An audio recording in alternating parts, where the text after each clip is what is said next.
नमस्कार दोस्तों, आज की यह क्लास मोस्ट इम्पोर्टेंट है साथी। साथी आज की क्लास काफी इम्पोर्टेंट है क्योंकि हम इसमें पॉलिटी की मैराथन सीरीज लेके आए हैं। ठीक है, हम इस क्लास में 4 चैप्टर को कवर करेंगे। पहला चैप्टर है भारत का संवैधानिक विकास, दूसरा चैप्टर है भारतीय संविधान का निर्माण और तीसरा चैप्टर है प्रस्तावना। चौथा चैप्टर है भारतीय संघ एवं उसके राज्य क्षेत्र। यानी कि साथी हम पॉलिटी को कंप्लीट, ठीक है, पॉलिटी सब्जेक्ट को हम पूरा कंप्लीट 5 मैराथन क्लास में कवर कर लेंगे। ठीक है, जिसकी पहली क्लास आज है साथी, इसको बहुत अच्छे से देखना। पहली क्लास में हमने 4 टॉपिक को कवर कर लिया है। ठीक है, इस चीज को अच्छे से ध्यान रखना और वीडियो को पूरा देखना। आप यूपीएसआई की तैयारी कर रहे हो, एसएससी जीडी की कर रहे हो या किसी भी एग्जाम की तैयारी कर रहे हैं, ये सभी के लिए मोस्ट इम्पोर्टेंट है। ठीक है साथी, अभी साथी यूपीएसआई का एग्जाम होने वाला है, तो ये क्लास उसी के अकॉर्डिंग बनाई गई है साथी। ठीक है, तो इसको बहुत अच्छे से यूपीएसआई की तैयारी करने वाले, यूपीपी की तैयारी करने वाले और साथी एसएससी जीडी, ठीक है, एसएससी जीडी की तैयारी करने वाले सभी छात्र, सभी बच्चे इसको बहुत अच्छे तरीके से देखेंगे। ठीक है, तो चलिए आपका पहला क्वेश्चन और उसके आंसर कमेंट में जरूर बताना। आज का पहला क्वेश्चन है, भारत का पहला वायसराय कौन था? जो कि मोस्ट इंपोर्टेंट है और ये क्वेश्चन यूपीएसआई में पूछा गया है 2021 में। ठीक है, तो इसका राइट आंसर कमेंट में देना। ऑप्शन पहला जो है साथी लॉर्ड कैनिंग। ठीक है, लॉर्ड कैनिंग भारत के प्रथम वायसराय थे। इस चीज को याद रखना।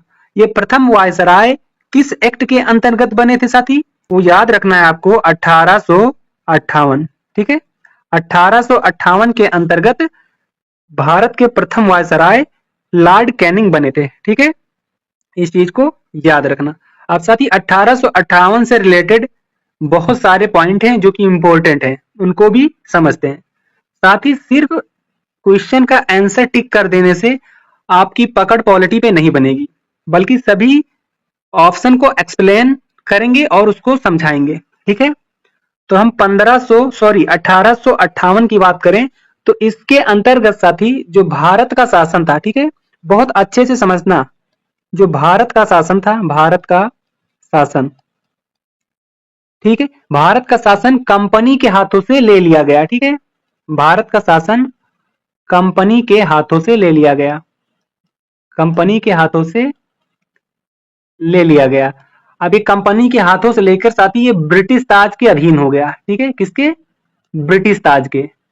इस चीज को याद रखना, यानी कि भारत का शासन कंपनी के हाथों से ले लिया गया था और ब्रिटिश ताज के अधीन कर दिया गया। ये चीज 1858 के एक्ट के अंतर्गत हुआ है। ठीक है, दूसरा जो काम हुआ है साथी वो याद रखना कि इसी के माध्यम से निदेशक मंडल, ठीक है, बहुत अच्छे से याद रखना, 1858 के अंतर्गत ही निदेशक मंडल, ठीक है, और नियंत्रक मंडल, नियंत्रक मंडल, इसको क्या किया गया साथी?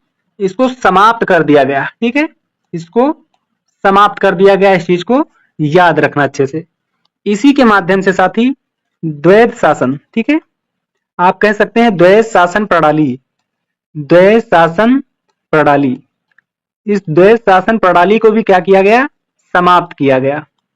ठीक है साथी, ये चीज अच्छे से याद रखना। ठीक है, तीसरा काम क्या हुआ इसके अंतर्गत? तो तीसरा काम था साथी जो भारत का गवर्नर जनरल था। ठीक है, भारत का गवर्नर जनरल, इस चीज को याद रखना, भारत का गवर्नर जनरल, जनरल, ये साथी इसी एक्ट के द्वारा भारत का, इसी एक्ट के द्वारा भारत का वायसराय कहा जाने लगा। ठीक है, भारत का वायसराय, इस चीज को याद रखना, वायसराय कहा जाने लगा। अब भारत के प्रथम वायसराय कौन थे? तो आप याद रखना लॉर्ड कैनिंग। ठीक है, कौन थे? लॉर्ड कैनिंग, बहुत अच्छे से याद रखना। ठीक है, दूसरा ऑप्शन जो है साथी ये विलियम बेटिंग, ठीक है, इसको बेटिंग लिखा जाता है, विलियम बेटिंग, ये कौन थे साथी? तो इनको याद रखना, ये भारत का, ये जो भारत का प्रथम संपूर्ण भारत के लिए गवर्नर जनरल था। ठीक है, इसको याद रखना ऐसे, भारत का, या फिर ऐसे आप याद रखना संपूर्ण भारत का। ठीक है, संपूर्ण भारत के संपूर्ण भारत का गवर्नर जनरल बना। गवर्नर जनरल था। गवर्नर जनरल था। अब साथी ये जो गवर्नर जनरल है ये कैसे बना था, तो इस चीज को याद रखना साथी। पहले बंगाल के गवर्नर जनरल थे, ठीक है। जो बंगाल का गवर्नर जनरल था उसे साथी भारत का गवर्नर जनरल बना दिया गया था। तो जो प्रथम भारत का गवर्नर जनरल था वो कौन था? विलियम बेंटिंक था, ठीक है। ये कौन थे? प्रथम गवर्नर जनरल थे भारत के। इस चीज को याद रखना अच्छे से। तो ये किसके अंतर्गत किया गया था? तो आप कहेंगे 1833 के अंतर्गत, ठीक है। जो 1833 का एक्ट है इसी के माध्यम से बंगाल के गवर्नर को संपूर्ण भारत का गवर्नर जनरल बना दिया गया, ठीक है। बहुत इंपॉर्टेंट पॉइंट है ये।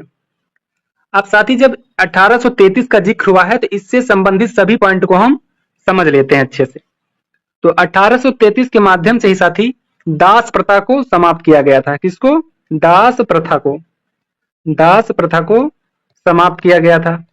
बहुत इंपॉर्टेंट है साथी, बहुत अच्छे से समझना है आपको, ठीक है। तो दास प्रथा को समाप्त किया गया था, ठीक है।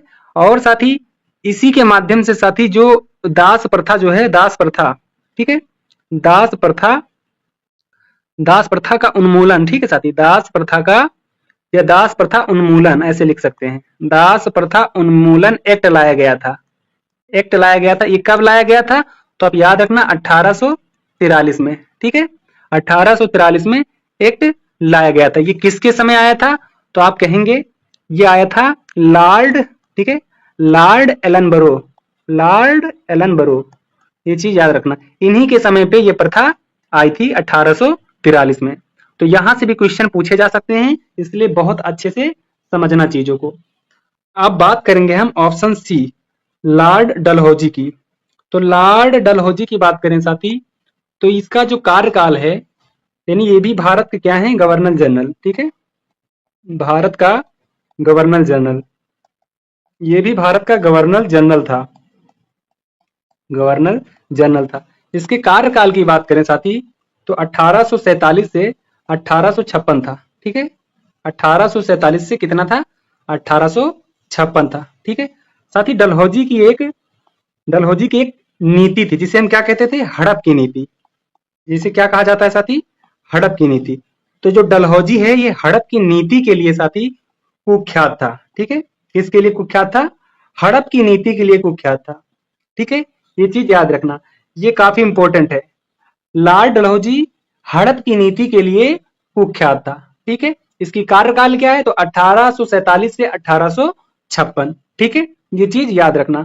अब साथी बात कर लेते हैं रॉबर्ट क्लाइव की। तो ये कौन था साथी? ये बंगाल का, ठीक है, ये बंगाल का प्रथम ब्रिटिश गवर्नर था, ठीक है। क्या था ये? बंगाल का प्रथम ब्रिटिश गवर्नर था, ठीक है, गवर्नर था। इस चीज को याद रखना। और साथी अगर बंगाल के यानी बंगाल का प्रथम गवर्नर की बात की जाए, बंगाल का प्रथम गवर्नर कौन था? इसका कमेंट करके आप बताना मुझे, ठीक है। बंगाल का प्रथम गवर्नर कौन था? ये कमेंट करके आपको बताना है। एक चीज याद रखना, यहाँ पे क्या है? बंगाल का प्रथम ब्रिटिश गवर्नर पूछा है, ठीक है। तो कौन है ब्रिटिश गवर्नर? रॉबर्ट, ठीक है, याद रखना बहुत अच्छे से, रॉबर्ट क्लाइव, ठीक है।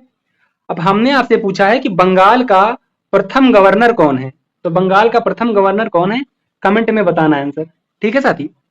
तो साथी आपने देखा कि पहले क्वेश्चन से आपके यहाँ पे कम से कम 10 से 15 क्वेश्चन आपके बन गए, ठीक है।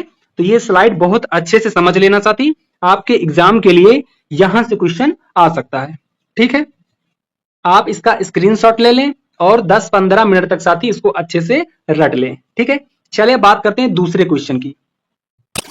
दूसरा क्वेश्चन है साथी, ब्रिटिश संसद के किस अधिनियम ने ईस्ट इंडिया कंपनी की शक्तियों को ब्रिटिश क्राउन को स्थानांतरित कर दिया?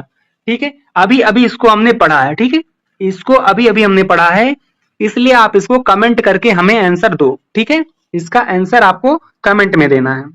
वो कौन सा था एक्ट साथी जिसके माध्यम से साथी इंडिया यानी इंडिया ईस्ट इंडिया कंपनी की शक्तियों को ब्रिटिश क्राउन को स्थानांतरित कर दिया गया था? तो कौन सा एक्ट था? तो बहुत अच्छे से याद रखना साथी, वो एक्ट था 1858 का भारत सरकार अधिनियम, ठीक है। कौन था? 1858 का भारत सरकार अधिनियम। तो इसके बारे में हमने आगे अच्छे से समझ लिया है, ठीक है, तो इसकी हम बात नहीं करेंगे। 1833 जो है इसके बारे में भी हमने समझ लिया है, तो इसकी भी बात नहीं करेंगे। साथ ही 1773 का जो विनियमन अधिनियम है साथी, इसे हम क्या कहते हैं? 1773 का रेगुलेटिंग एक्ट भी कहते हैं, ठीक है, रेगुलेटिंग एक्ट भी कहा जाता है, इस चीज को याद रखना, ठीक है। इसे क्या कहते हैं? रेगुलेटिंग एक्ट भी कहते हैं। तो साथ ही 1773 से इंपॉर्टेंट पॉइंट को याद करते हैं, ठीक है। तो इसके माध्यम से साथी 1773 का जो एक्ट है, इसके माध्यम से साथी कलकत्ता में, ठीक है, कलकत्ता में सर्वोच्च न्यायालय, ठीक है, कलकत्ता में सर्वोच्च न्यायालय की स्थापना हुई। कलकत्ता में सर्वोच्च न्यायालय की स्थापना हुई। सर्वोच्च न्यायालय की स्थापना हुई। तो साथी कब हुई थी? तो ये भी याद रखना, कब हुई थी स्थापना? 1774 में हुई थी, ठीक है, 1774 में हुई थी। तो जब इसमें स्थापना हुआ था साथी, तो इसमें एक मुख्य न्यायाधीश और 3 अन्य न्यायाधीश थे, ठीक है। क्या था? एक मुख्य न्यायाधीश थे, एक मुख्य न्यायाधीश थे और 3 अन्य न्यायाधीश थे, 3 अन्य न्यायाधीश थे। तो साथी जो एक मुख्य न्यायाधीश थे वो कौन थे? यानी कि प्रथम मुख्य न्यायाधीश कौन थे? ये क्वेश्चन पूछा गया है। तो प्रथम मुख्य न्यायाधीश कौन थे? तो आप बताएंगे सर एलिजाह इम्पे, ठीक है, एलिजाह इम्पे। ये काफी इंपॉर्टेंट है साथी, इस चीज को याद रखना, ये क्वेश्चन बार बार पूछा गया है, ठीक है, ये चीज बहुत अच्छे से याद रखना। और साथी जो तीसरा इसमें काम किया गया था इस एक्ट के द्वारा, वो था बंगाल के गवर्नर को गवर्नर जनरल बनाना, ठीक है। क्या था वो? बंगाल के गवर्नर को बंगाल का गवर्नर जनरल बना दिया, ठीक है। क्या बना दिया? गवर्नर जनरल बना दिया। कहां का? बंगाल का, ठीक है। तो क्वेश्चन बनता है फिर कि प्रथम गवर्नर जनरल कौन थे? तो याद रखना कौन थे? प्रथम गवर्नर जनरल। बल्कि इसके बारे में हमने आगे आपको होमवर्क दे रखा है, ठीक है, लेकिन फिर भी हम आपको बता रहे हैं। प्रथम गवर्नर जनरल कौन थे? यहाँ पे जनरल लिख लेना, ठीक है, गवर्नर जनरल। तो कौन थे? वारेन हेस्टिंग थे, ठीक है, वारेन हेस्टिंग। इस चीज को अच्छे से याद रखना, ये भी क्वेश्चन एग्जाम में पूछा गया है, बहुत अच्छे तरीके से चीजों को समझना साथी, ठीक है। चलिए क्वेश्चन नंबर तीसरा देखते हैं। तीसरा नंबर क्वेश्चन जो है वो कह रहा है 1919 के भारत सरकार अधिनियम के पारित होने के समय, यानी जब 1919 का अधिनियम पारित हो रहा था, इस समय राज्य का सचिव कौन था? ठीक है, आप यहां लिख लेना भारत राज्य का सचिव कौन था, ठीक है, काफी इंपॉर्टेंट है ये साथी, ठीक है। अगर वीडियो अच्छी लग रही हो साथी तो चैनल को सब्सक्राइब कर लेना और वीडियो को लाइक कर देना साथी, ठीक है। तो चलिए समझते हैं भारत का सचिव कौन था, ठीक है, भारत का राज्य सचिव, अब बहुत अच्छे से याद रखना जो भारत का राज्य सचिव था वो कौन था? आप याद रखना एडमिन मॉन्टेग्यू, ठीक है, ये चीज याद रखना। आप साथ ही एक चीज और याद रखना बहुत अच्छे तरीके से कि भारत का, ठीक है, ये तो भारत का राज्य सचिव हो गया। अब हम बात करेंगे भारत का वायसराय कौन था इस समय, ठीक है, भारत का वायसराय कौन था? तो बहुत अच्छे से याद रखना वो कौन था? जेम्स फोर्ड थे, ठीक है, जेम्स फोर्ड थे। ये क्वेश्चन पूछे जा सकते हैं, इसलिए बहुत अच्छे तरीके से याद रखना, ठीक है। और साथ ही एक बात करें, आपका राइट आंसर क्या है? ऑप्शन सी है, ठीक है, बहुत अच्छे से इसको याद रखना, आपका राइट आंसर ऑप्शन सी है, ठीक है। आप साथी और बात करें यहाँ पे तो 1919 के अंतर्गत क्या हुआ साथी? 1919 के अंतर्गत साथी, यानी कि इसके द्वारा, ठीक है, इसके द्वारा पहली बार, ठीक है, इसके द्वारा पहली बार प्रत्यक्ष चुनाव प्रणाली अपनाई गई थी, ठीक है, इसके द्वारा क्या किया गया? पहली बार प्रत्यक्ष, ठीक है, पहली बार प्रत्यक्ष चुनाव प्रणाली अपनाई गई, चुनाव प्रणाली, ठीक है, चुनाव प्रणाली अपनाई गई, चुनाव प्रणाली अपनाई गई, इस चीज को याद रखना, ठीक है। और इसी के माध्यम से साथी जब चुनाव प्रणाली अपनाई गई तो महिलाओं को भी मत देने का अधिकार मिला, ठीक है, तो महिलाओं को भी साथी क्या हुआ? महिलाओं को महिलाओं को भी मताधिकार, ठीक है, आप ऐसे लिखना, मताधिकार, ठीक है, मताधिकार प्रदान किया गया, मताधिकार प्रदान किया गया, ठीक है साथी। मोस्ट इंपोर्टेंट है 1919 अधिनियम, ठीक है साथी, इसलिए इसको बहुत अच्छे से पढ़ लेना अच्छे तरीके से, ठीक है। चलिए क्वेश्चन नंबर 4 देखते हैं साथी। अभी जो यूपीएसआई का एग्जाम है, ठीक है, और यूपी कांस्टेबल का एग्जाम है, तो इसके लिए साथी ये क्लास बहुत इंपॉर्टेंट है। आप इस क्लास को पूरा देखें और क्वेश्चन साथी यहीं से आएगा, ठीक है। अगर इस टॉपिक से क्वेश्चन पूछा गया साथी तो आपका क्वेश्चन छूटेगा नहीं। क्वेश्चन नंबर 4 देखें, भारत सरकार अधिनियम 1919 के प्रावधानों के बारे में निम्नलिखित में से कौन सा कथन सत्य है। यानी जो 1919 का एक्ट है साथी, ठीक है, इसमें जो प्रावधान किए गए हैं, जो प्रावधान की बात की गई है, जो प्रावधान हुए हैं इसके द्वारा साथी, ठीक है, तो इन निम्न में से कौन सा है, ठीक है, ये हमें बताना है। तो साथी आपका राइट आंसर क्या है, आप भी कमेंट बॉक्स में बताना। ऑप्शन बी आपका करेक्ट है, भारत में पहली बार द्विसदनीय विधानमंडल की शुरुआत हुई थी, ठीक है, इस चीज को याद रखना। नहीं, आपका राइट आंसर क्या है, ऑप्शन बी है, इसे बहुत अच्छे से याद रखना। और साथ ही 1919 का हमने हर एक पॉइंट इंपॉर्टेंट इससे पहले पढ़ लिया है, ठीक है, इसलिए इसमें हम बात नहीं करेंगे। चलिए क्वेश्चन नंबर 5 देखते हैं। क्वेश्चन नंबर 5 में साथी, ब्रिटिश ईस्ट कंपनी द्वारा विधवा पुनर्विवाह अधिनियम किस वर्ष में पारित किया गया था, ठीक है, तो किस वर्ष में पारित किया गया था, याद रखना 1956 में, ठीक है। कब पारित किया गया था, 1956 में, इस चीज को याद रखना। हमने 1853 की भी बात की है साथी, ठीक है। अगर 1853 आपको बहुत अच्छे तरीके से समझना है तो पॉलिटी की साथी एक एमसीक्यू सीरीज है साथी, ठीक है, यानी प्रैक्टिस कह सकते हैं आप, प्रैक्टिस, ठीक है। तो आप वहां पे जाकर साथी इस टॉपिक को बहुत अच्छे तरीके से पढ़ सकते हैं साथी, ठीक है। चलिए क्वेश्चन नंबर हम 6 की बात करते हैं। क्वेश्चन नंबर 6 में साथी, भारत में ईस्ट इंडिया कंपनी के व्यापार यानी कि एकाधिकार को समाप्त करने के लिए किस अधिनियम का गठन किया गया था। यानी भारत में जो ईस्ट इंडिया कंपनी थी, इसके व्यापार का जो एकाधिकार था साथी, ठीक है, इसको समाप्त करने के लिए किस अधिनियम का गठन किया गया था। तो आपको याद रखना है वो अधिनियम था साथी 1813 का, ठीक है, वो कौन सा अधिनियम था, 1813 का अधिनियम था साथी। इसी के द्वारा क्या किया गया, याद रखना, एकाधिकार को समाप्त किया गया, एकाधिकार को समाप्त किया गया।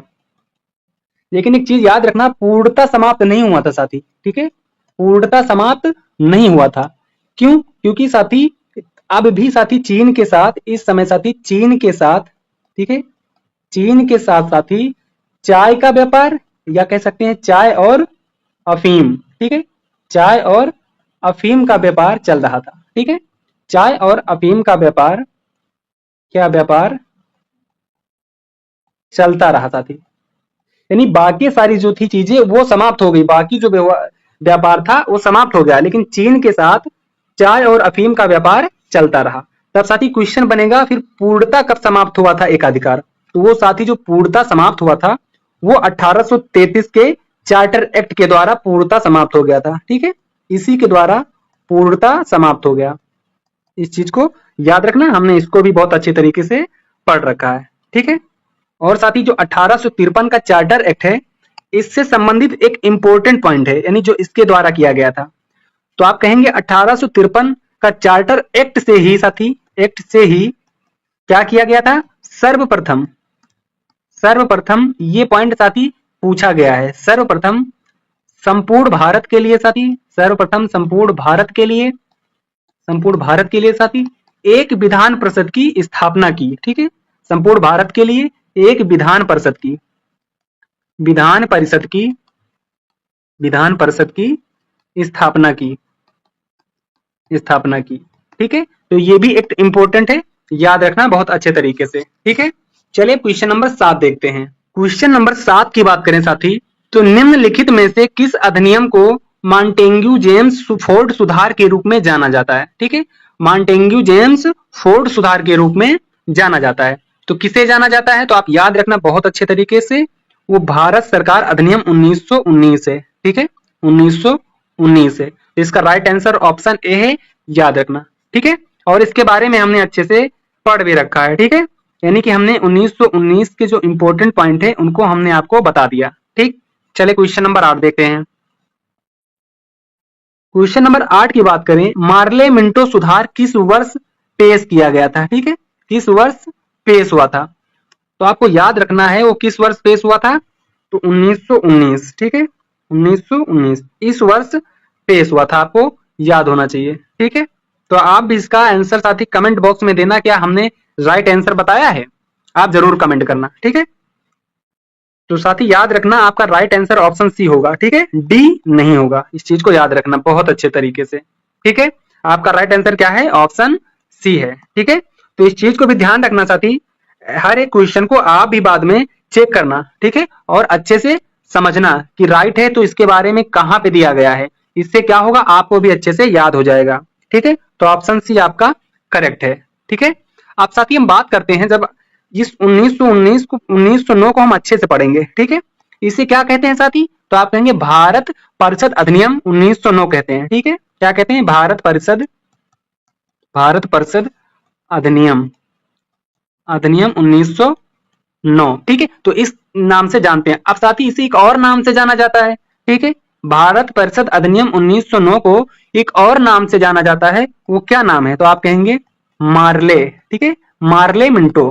ठीक है, मार्ले मिंटो सुधार अधिनियम, सुधार अधिनियम, तो इस नाम से भी साथी इसे जाना जाता है। ठीक है, अब क्वेश्चन आपसे बनेगा साथी कि इस समय, ठीक है, जब ये भारत परिषद अधिनियम 1909 है साथी, इस समय साथी इंग्लैंड में भारत के राज्य सचिव कौन थे? ठीक है, यानी 1909 के समय इंग्लैंड में, क्वेश्चन ये पूछा गया है इसलिए याद रखना। ठीक है, इस समय इंग्लैंड में भारत के सचिव कौन थे?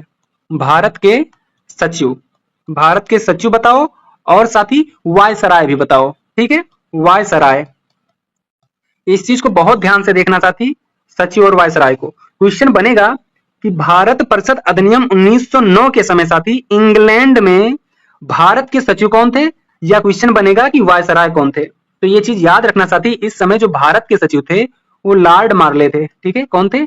लॉर्ड मार्ले, इस चीज को याद रखना। और जो वायसराय थे वो कौन थे? वो लॉर्ड मिंटो थे। ठीक है, लॉर्ड मिंटो, इस चीज को याद रखना, ये काफी इंपॉर्टेंट है साथी, इन चीजों को नोट कर लेना, काफी इंपॉर्टेंट है साथी। ठीक है, क्योंकि ये बहुत इंपॉर्टेंट है, ये क्वेश्चन पूछे गए हैं साथी, इस चीज को याद रखना। ठीक है, चलिए अब क्वेश्चन नंबर हम साथी 9 देखते हैं। क्वेश्चन नंबर 9 की बात करें साथी, तो क्वेश्चन नंबर 9 में भारत में अंग्रेजी शिक्षा के मैग्ना कार्टा के रूप में किसे जाना जाता है? यानी अपने भारत में अंग्रेजी शिक्षा के मैग्ना कार्टा के रूप में किसे जाना जाता है? ठीक है, काफी इंपॉर्टेंट क्वेश्चन है ये भी। ठीक है, हमने साथी यहाँ पे 10 क्वेश्चन सिलेक्ट किए हैं और ये सभी इंपॉर्टेंट हैं। ठीक है, तो वो कौन थे साथी? तो आप कहेंगे ऑप्शन ए कार्नवालिस कोड। ठीक है, कार्नवालिस कोड, तो ये चीज अच्छे से याद रखना और बहुत इंपॉर्टेंट भी है साथी। ठीक है, इस चीज का हमें आंसर देना साथी कि क्या हमने राइट बताया है या नहीं बताया है। ठीक है, इसका हमें आंसर कमेंट बॉक्स में बताना। ठीक है साथी, तो आप कमेंट करना। मुझे लगता है साथी कि ऑप्शन डी है। ठीक है, तो आप एक बार इसको वेरीफाई करना। ठीक है, वेरीफाई करके कमेंट में इसका आंसर देना, इससे साथी आपको और अच्छे से याद हो जाएगा, और आपका राइट आंसर होगा साथी तो हम आपके कमेंट पे जरूर रिप्लाई देंगे। ठीक है, इसका कमेंट में आंसर देना। ठीक है, चलिए क्वेश्चन नंबर 10 देखते हैं। क्वेश्चन नंबर 10 बात करता है साथी, जब भारत सरकार अधिनियम, यानी जो भारत सरकार अधिनियम 1935 है, ये साथी अधिनियमित हो रहा था या फिर अधिनियमित किया गया था, तब भारत का गवर्नर जनरल कौन था? ठीक है, काफी इंपॉर्टेंट ये क्वेश्चन हमने सिलेक्ट किया है, काफी इंपॉर्टेंट साथी। ठीक है, तो आपका राइट आंसर ऑप्शन ए है, लॉर्ड विलिंगटन। ठीक है, कौन है? लॉर्ड विलिंगटन, इस चीज को बहुत अच्छे से याद रखना साथी। अब साथी ये काफी इंपॉर्टेंट है, इसलिए इसको बहुत अच्छे से याद रखना। ठीक है, तो इनका जो कार्यकाल था साथी ये भी पूछा जा सकता है, तो 1932 से साथी 1936 था। ठीक है, इनका कार्यकाल क्या था? 1932 से 1936 था, ये चीज याद रखना बहुत अच्छे तरीके से। ठीक है, आज साथी बात करते हैं लॉर्ड रीडिंग की, ये इंपॉर्टेंट है, ये इंपॉर्टेंट है, इसको याद रखना। ठीक है, इसको नोट करके लिख लेना साथी, ये काफी इंपॉर्टेंट है। ठीक है, तो ये क्या है, ये भी साथी भारत के वायसराय और गवर्नर जनरल थे। क्या थे ये? भारत के वायसराय, वायसराय और गवर्नर जनरल, और गवर्नर गवर्नर जनरल थे। ठीक है, इनके कार्यकाल की बात करें साथी, तो इनका जो कार्यकाल था 1921 से लेकर साथी 1926 तक था। ठीक है, ये चीज याद रखना बहुत अच्छे से इनका। अब साथी ये मोस्ट इंपोर्टेंट है लॉर्ड रीडिंग, इसलिए इनकी जन्म की बात कर लेते हैं। ठीक है, इनकी जन्म की बात कर लेते हैं, आप बहुत अच्छे से इनके जन्म के बारे में याद रखना। तो इनका जन्म जो है साथी 10 अक्टूबर को हुआ था। ठीक है, कब हुआ था? 10 अक्टूबर को हुआ था 1860 में। कहां पे हुआ था साथी? ये क्वेश्चन पूछा जाएगा तो आप बताना लंदन में। ठीक है, कहां पे हुआ था?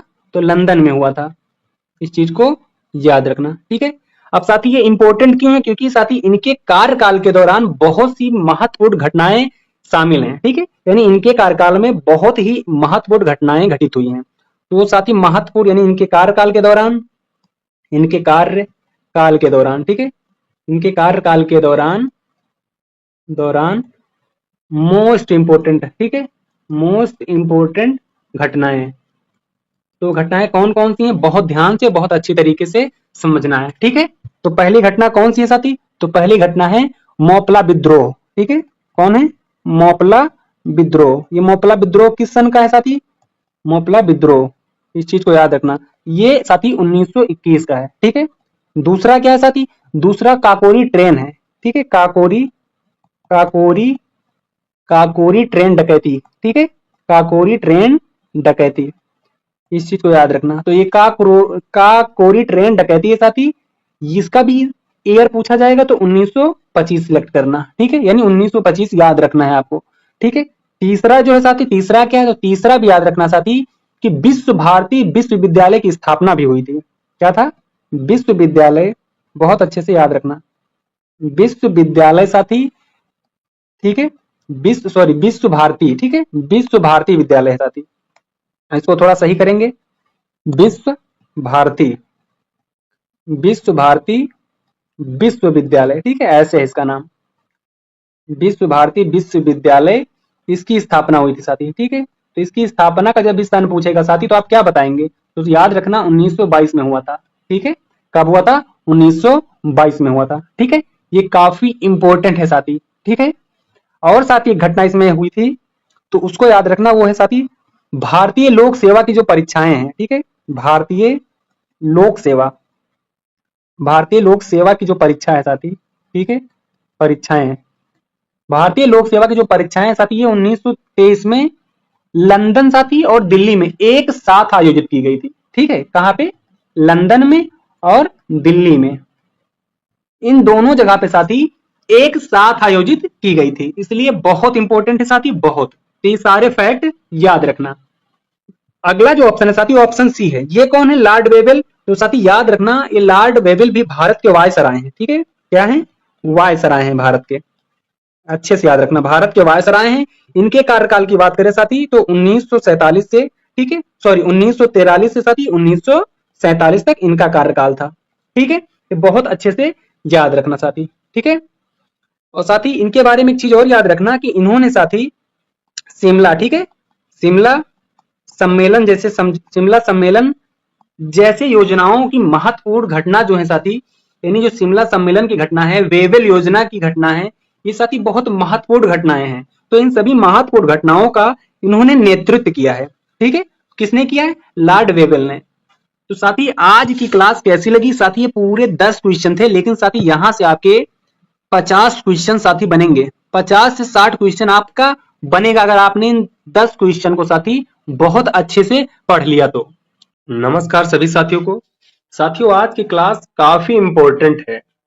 आज की क्लास में हम 30 क्वेश्चन लेके आए हैं और ये क्लास साथी यूपीएसआई के लिए है, यूपीपी के लिए है, आप दिल्ली पुलिस के लिए ले सकते हैं इसको। ठीक है, दिल्ली पुलिस, एसएससी जीडी के लिए है, यानी आप इन सभी एग्जाम के लिए क्लास ले सकते हैं। आपका पहला क्वेश्चन, इसका आंसर कमेंट बॉक्स में जरूर देना।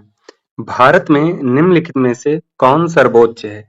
ठीक है, तो इसका आंसर जो है वो ऑप्शन ए है। ठीक है, भारत में जो सर्वोच्च है वो संविधान है, क्योंकि संविधान से ही देश चलता है। ठीक है, संविधान से क्या है, देश चलता है। प्रधानमंत्री, संसद और उच्चतम न्यायालय जो है, इसको शक्ति जो है संविधान से मिलता है। ठीक है, यानी उच्चतम न्यायालय जो हो गया है, संसद और प्रधानमंत्री, ये सभी संविधान से शक्ति प्राप्त करते हैं। ठीक है, यानी इनके बारे में जो प्रावधान है वो हमें संविधान में देखने को मिलता है। ठीक है, इसलिए संविधान क्या हो गया, सर्वोच्च हो गया। ठीक है, तो आपका राइट आंसर ऑप्शन ए है। चलिए क्वेश्चन नंबर दूसरा देखते हैं। ये टोटल 30 क्वेश्चन है, 30 में से आपके क्वेश्चन 27 सही होने चाहिए। ठीक है, तभी आप संविधान निर्माण से बनने वाले क्वेश्चन को कर पाएंगे। ठीक है, इसलिए अपना स्कोर लास्ट में जरूर बताना। 13 दिसंबर 1946 को संविधान सभा में ऐतिहासिक उद्देश्य संकल्प को किसने रखा था?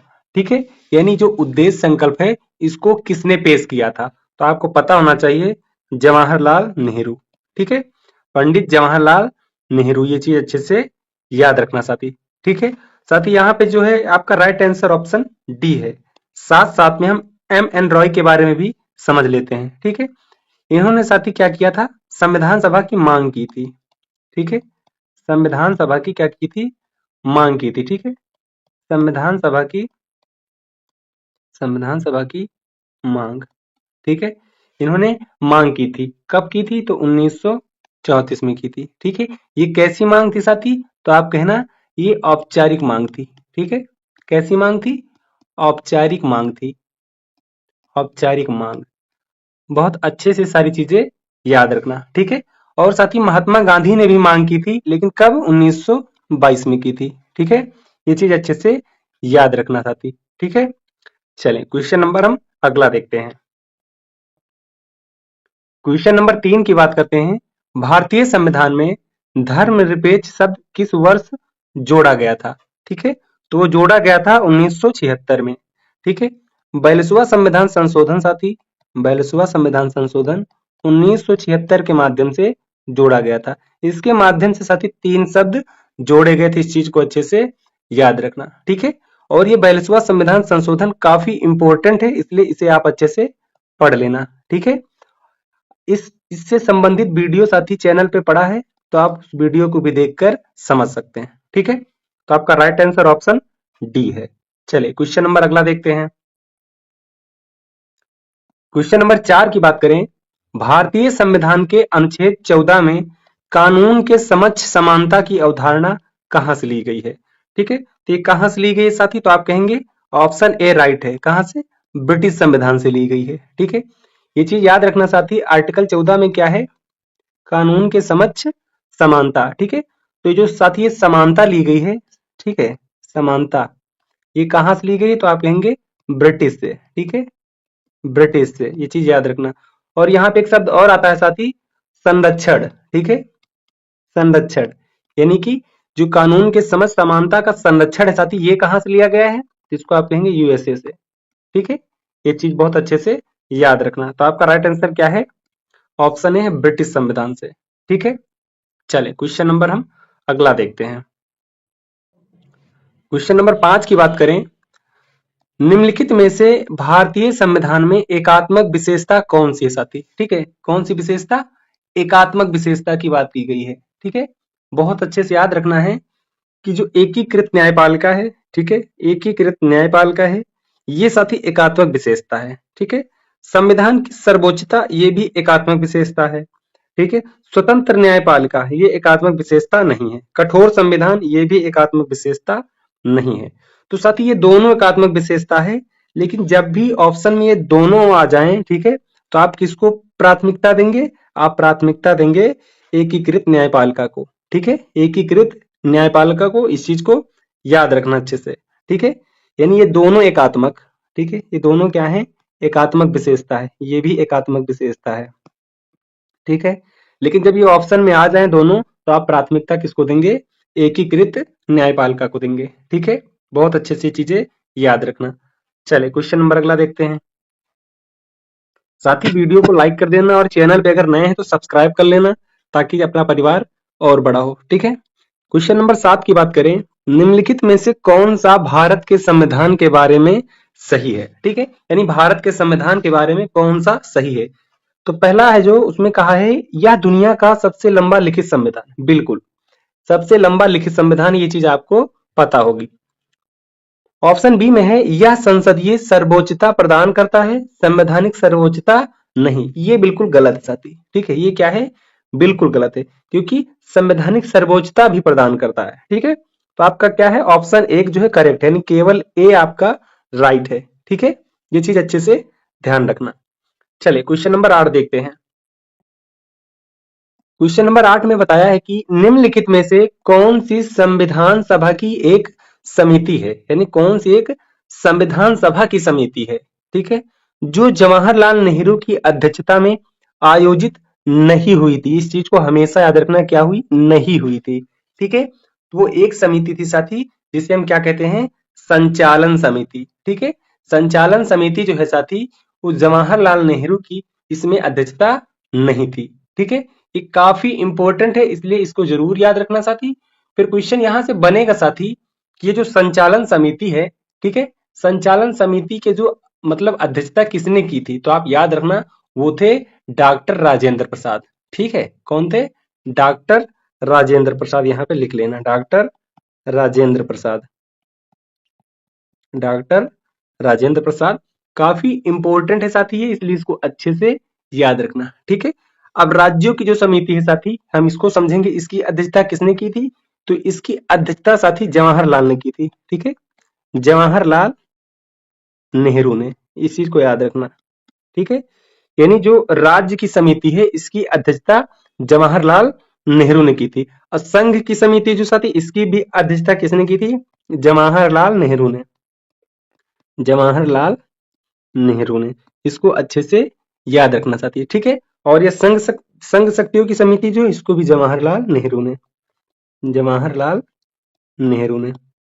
ठीक है साथी, तो इस चीज को अच्छे से याद रखना, काफी इंपॉर्टेंट क्वेश्चन था और काफी इंपॉर्टेंट इसके ऑप्शन थे। ठीक है, तो आपका जो करेक्ट आंसर साथी वो संचालन समिति है। ठीक है, क्योंकि संचालन समिति के जो अध्यक्ष थे वो कौन थे? डॉक्टर राजेंद्र प्रसाद थे। ठीक है, ये चीज बहुत अच्छे से याद रखना। चले अगला क्वेश्चन देखते हैं। क्वेश्चन नंबर 9 की बात करें, नई दिल्ली में पहली बार संविधान सभा की बैठक कब हुई थी? ठीक है, ये आप सभी को पता है कब हुई थी, तो आप कहेंगे 9 दिसंबर 1946 को हुई थी। ठीक है, कब हुई थी? 9 दिसंबर 1946 को हुई थी।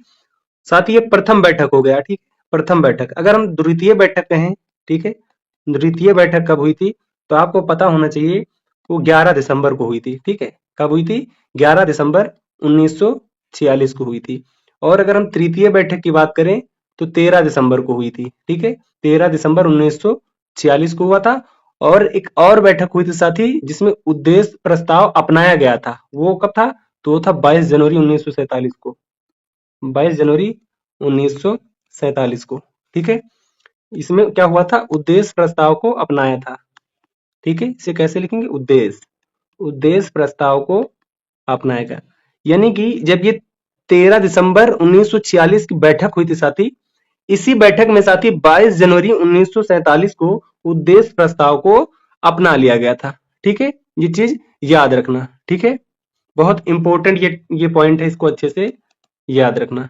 ठीक है, अब साथी क्वेश्चन बनेगा कि जब पहली बैठक हुई थी, ठीक है, यानी 11 दिसंबर, सॉरी 9, यानी पहली बैठक जब हुई थी 9 दिसंबर 1946 को। ठीक है, तो इसके अध्यक्ष कौन थे? तो आप याद रखना, इसके अध्यक्ष जो थे वो डॉक्टर सच्चिदानंद सिन्हा थे। ठीक है, डॉक्टर सच्चिदानंद सिन्हा थे। सच्चिदानंद सिन्हा थे।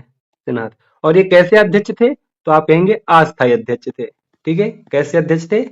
अस्थायी अध्यक्ष थे। यानी कि जब पहली बैठक हुई थी 9 दिसंबर 1946 को, तो इसके अध्यक्ष जो थे वो डॉक्टर सच्चिदानंद सिन्हा थे, जो कि अस्थायी अध्यक्ष थे। ठीक है, फिर दूसरी बैठक जो हुई है 11 दिसंबर 1946 को। ठीक है, तो इसके अध्यक्ष कौन थे? तो इसके अध्यक्ष याद रखना साथी, डॉक्टर राजेंद्र प्रसाद थे। ठीक है, कौन थे? डॉक्टर राजेंद्र प्रसाद थे। इस चीज को अच्छे से याद रखना। ठीक है, अगर आप चाहें तो इसके उपाध्यक्ष को भी याद कर लें। ठीक है, इसके उपाध्यक्ष कौन थे? तो इसके उपाध्यक्ष जो थे वो एच सी मुखर्जी थे। ठीक है, एच सी मुखर्जी थे। H.C. मुखर्जी। ये क्या थे? ये उपाध्यक्ष थे। ठीक है, यानी अध्यक्ष राजेंद्र प्रसाद जी थे, उपाध्यक्ष H.C. मुखर्जी थे। इसी प्रकार से जो 9 दिसंबर 1946 को बैठक हुई थी, इसके भी जो उपाध्यक्ष थे वो कौन थे, अच्छे से याद रखना। ठीक है, वो थे फ्रैंक एंथनी। ठीक है, फ्रैंक एंथनी, ये चीज याद रखना।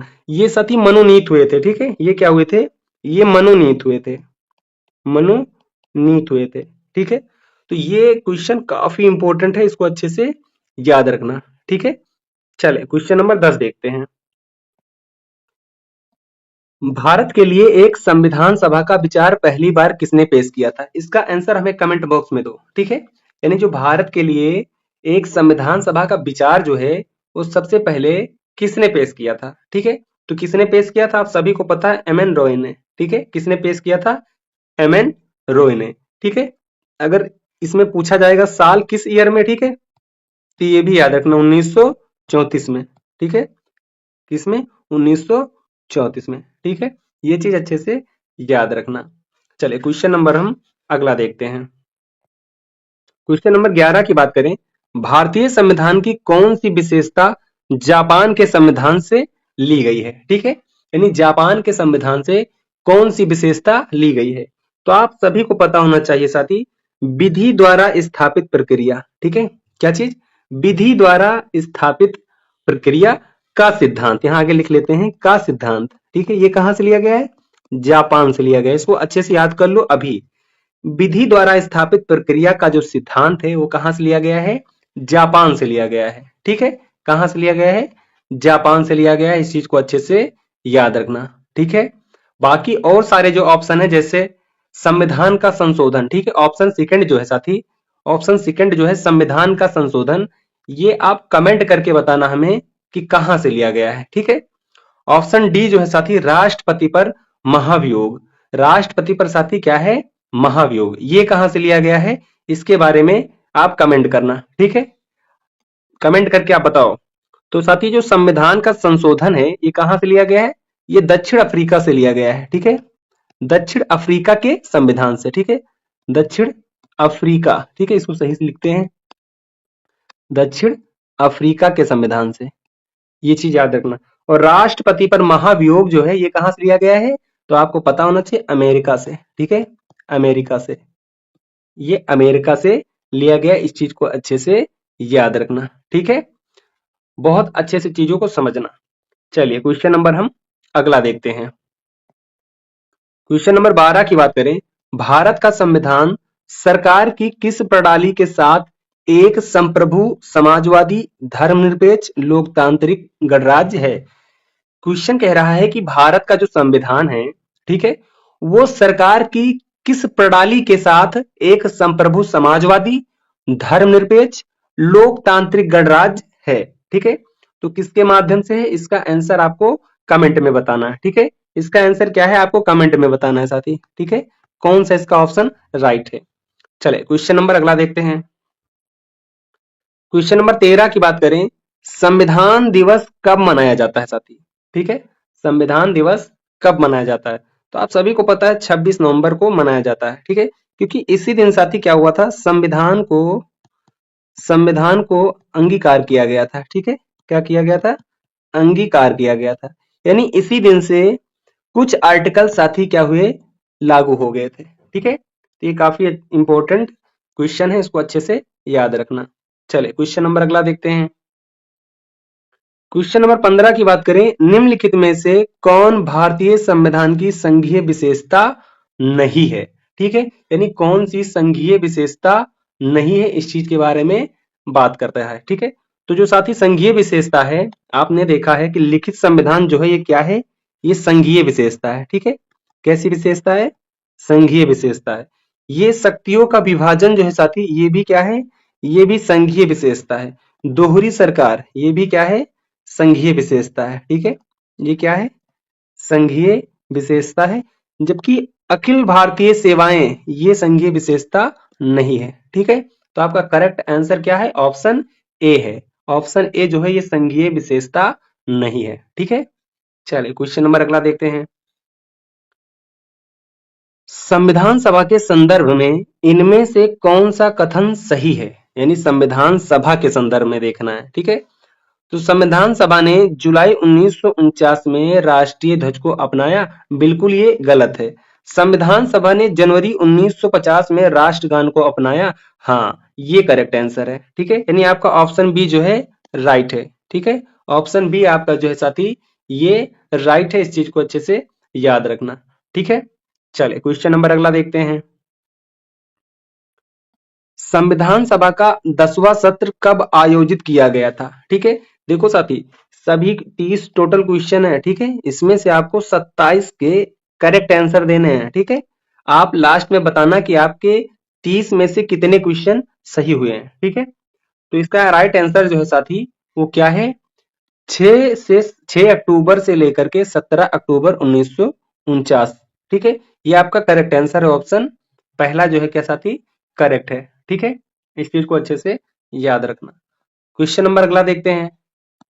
भारत का संविधान किसके द्वारा हस्तलिखित है? ठीक है, भारत का जो संविधान है साथी वो किसके द्वारा हस्तलिखित है? ठीक है, काफी इंपॉर्टेंट क्वेश्चन है ये। तो किसके द्वारा हस्तलिखित है? तो आप कहेंगे प्रेम बिहारी नारायण राय ज्यादा। ठीक है, इन्हीं के द्वारा हस्तलिखित है। ठीक है, हस्तलिखित है। ये क्वेश्चन काफी बार पूछा गया है साथी। ठीक है, इसलिए इसको अच्छे से याद रखना।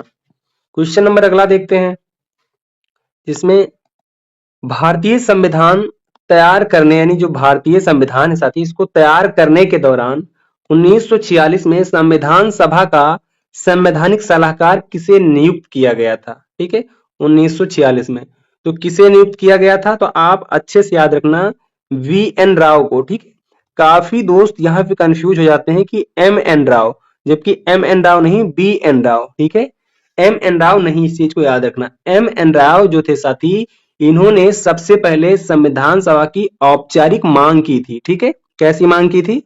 औपचारिक मांग की थी। ठीक है, औपचारिक मांग की थी, कब की थी? 1934 में। ठीक है, इसलिए आपका राइट आंसर क्या है? Option A B.N. राव। ये क्या थे साथी? संवैधानिक सलाहकार थे। ठीक है, संवैधानिक सलाहकार कौन थे? तो आप कहेंगे B.N. राव। ठीक है, काफी इंपॉर्टेंट ये साथी क्वेश्चन है, इसको अच्छे से याद रखना। ठीक है, मोस्ट इंपोर्टेंट ये क्वेश्चन है साथी। अब साथी जो ये गोपाल स्वामी अयंगर हैं, ठीक है, गोपाल स्वामी अयंगर, इनके बारे में याद रखना, ये जो है प्रारूप समिति के सदस्य थे। ठीक है, क्या थे ये? जो प्रारूप समिति है साथी, ठीक है, प्रारूप समिति, प्रारूप समिति ये इसके सदस्य थे। ठीक है, और के.एम. मुंशी जो है साथी ये भी इसके सदस्य थे। ठीक है, तो हम थोड़ा प्रारूप समिति के बारे में समझ लेते हैं। ठीक है, तो इस प्रारूप समिति का जो गठन है साथी वो 29 अगस्त, ठीक है, 29 अगस्त 1947 को हुआ। ठीक है, कब हुआ था? 29 अगस्त 1947 को हुआ था, याद रखना अच्छे से। इसके अध्यक्ष की बात करें, फटाफट कमेंट करके बताओ इसके अध्यक्ष कौन थे, फटाफट बताओ इसके अध्यक्ष कौन थे, फटाफट बताओ, बताओ मुझे। डॉक्टर भीमराव अंबेडकर। ठीक है, डॉक्टर भीमराव अंबेडकर ये इसके क्या थे साथी? अध्यक्ष थे। ठीक है, बाकी इसमें सदस्यों की संख्या कितनी थी? कितने सदस्य थे? तो टोटल इसमें साथी 7 सदस्य थे। ठीक है, कितने सदस्य थे? 7 सदस्य थे, इस चीज को अच्छे से याद रखना। ठीक है, जिनमें से गोपाल स्वामी अयंगर, के.एम. मुंशी और कौन थे? तो आप कहेंगे अल्लादी कृष्णा स्वामी अय्यर। ठीक है, ये थे, और सैयद मोहम्मद सादुल्ला थे। तो ऐसे करके 7 सदस्य थे, इस चीज को अच्छे से याद रखना। आपके एग्जाम के लिए साथी प्रारूप समिति काफी इंपॉर्टेंट है। ठीक है, काफी इंपॉर्टेंट है। चले क्वेश्चन नंबर अगला देखते हैं। क्वेश्चन नंबर 21 में है, स्वतंत्र भारत के पहले स्वास्थ्य मंत्री थे, यानी कौन थे? इनमें से स्वतंत्र भारत के पहले स्वास्थ्य मंत्री कौन थे? तो आप सभी को पता है राजकुमारी अमृत कौर। ठीक है, कौन थे? राजकुमारी अमृत कौर, इस चीज को अच्छे से याद रखना। ठीक है, क्वेश्चन नंबर 22, भारतीय संविधान में एकल नागरिकता और सरकार की संसदीय प्रणाली की विशेषता किस देश के संविधान से ली है? ठीक है, यानी जो अपना जो भारतीय संविधान है साथी, ठीक है, इसमें एकल नागरिकता और सरकार की संसदीय प्रणाली की जो विशेषता है वो किस देश के संविधान से ली गई है? ठीक है, तो साथी कहां से ली गई? तो आप कहेंगे यूनाइटेड किंगडम। ठीक है, यूनाइटेड किंगडम को यूके बोलते हैं साथी। ठीक है, क्या बोलते हैं?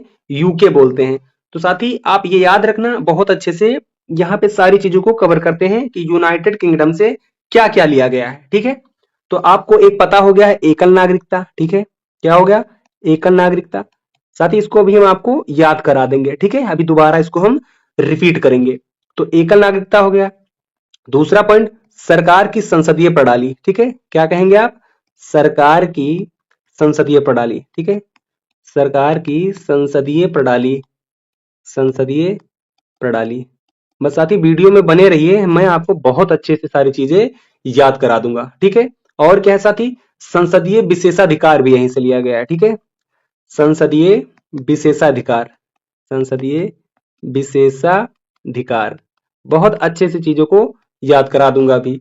संसदीय विशेषाधिकार हो गया, और साथ ही क्या हो गया? विधायी प्रक्रिया और विधि का शासन। ठीक है, तो आप क्या कहेंगे? विधि का शासन, विधि का शासन। ठीक है, विधि का शासन हो गया और विधायी प्रक्रिया हो गया। विधि का शासन और विधायी प्रक्रिया, ये कहां से लिया गया है? यूके से लिया गया है। ठीक है, अगला जो पॉइंट साथी वो क्या है? मंत्रिमंडल की जो प्रणाली है वो भी यहीं से ली गई है। ठीक है, क्या चीज? मंत्रिमंडल, मंत्रिमंडल की जो प्रणाली है, मंत्रिमंडल की प्रणाली। ठीक है, ये भी यूके के संविधान से ली गई है। ठीक है, तो ये चीज याद रखना। ठीक है, और क्या है? एक पॉइंट बच रहा है साथी, वो है द्विसदनीय व्यवस्था। ठीक है, द्विसदनीय व्यवस्था, ये भी साथी यूके के संविधान से ली गई है। इस चीज को याद रखना। तो काफी इंपॉर्टेंट, एक बार दोबारा पढ़ते हैं। यूनाइटेड किंगडम से एकल नागरिकता लिया गया है, सरकार की संसदीय प्रणाली ली गई है, यानी कि संसदीय विशेषाधिकार लिया गया है, विधि का शासन और विधायी प्रक्रिया भी ली गई है, मंत्रिमंडल की प्रणाली भी ली गई है, द्विसदनीय व्यवस्था भी ली गई है। ठीक है, अच्छे से ये चीज याद रखना, काफी इंपॉर्टेंट ये है, इसको अच्छे से याद रखना। चलिए क्वेश्चन नंबर अगला देखते हैं।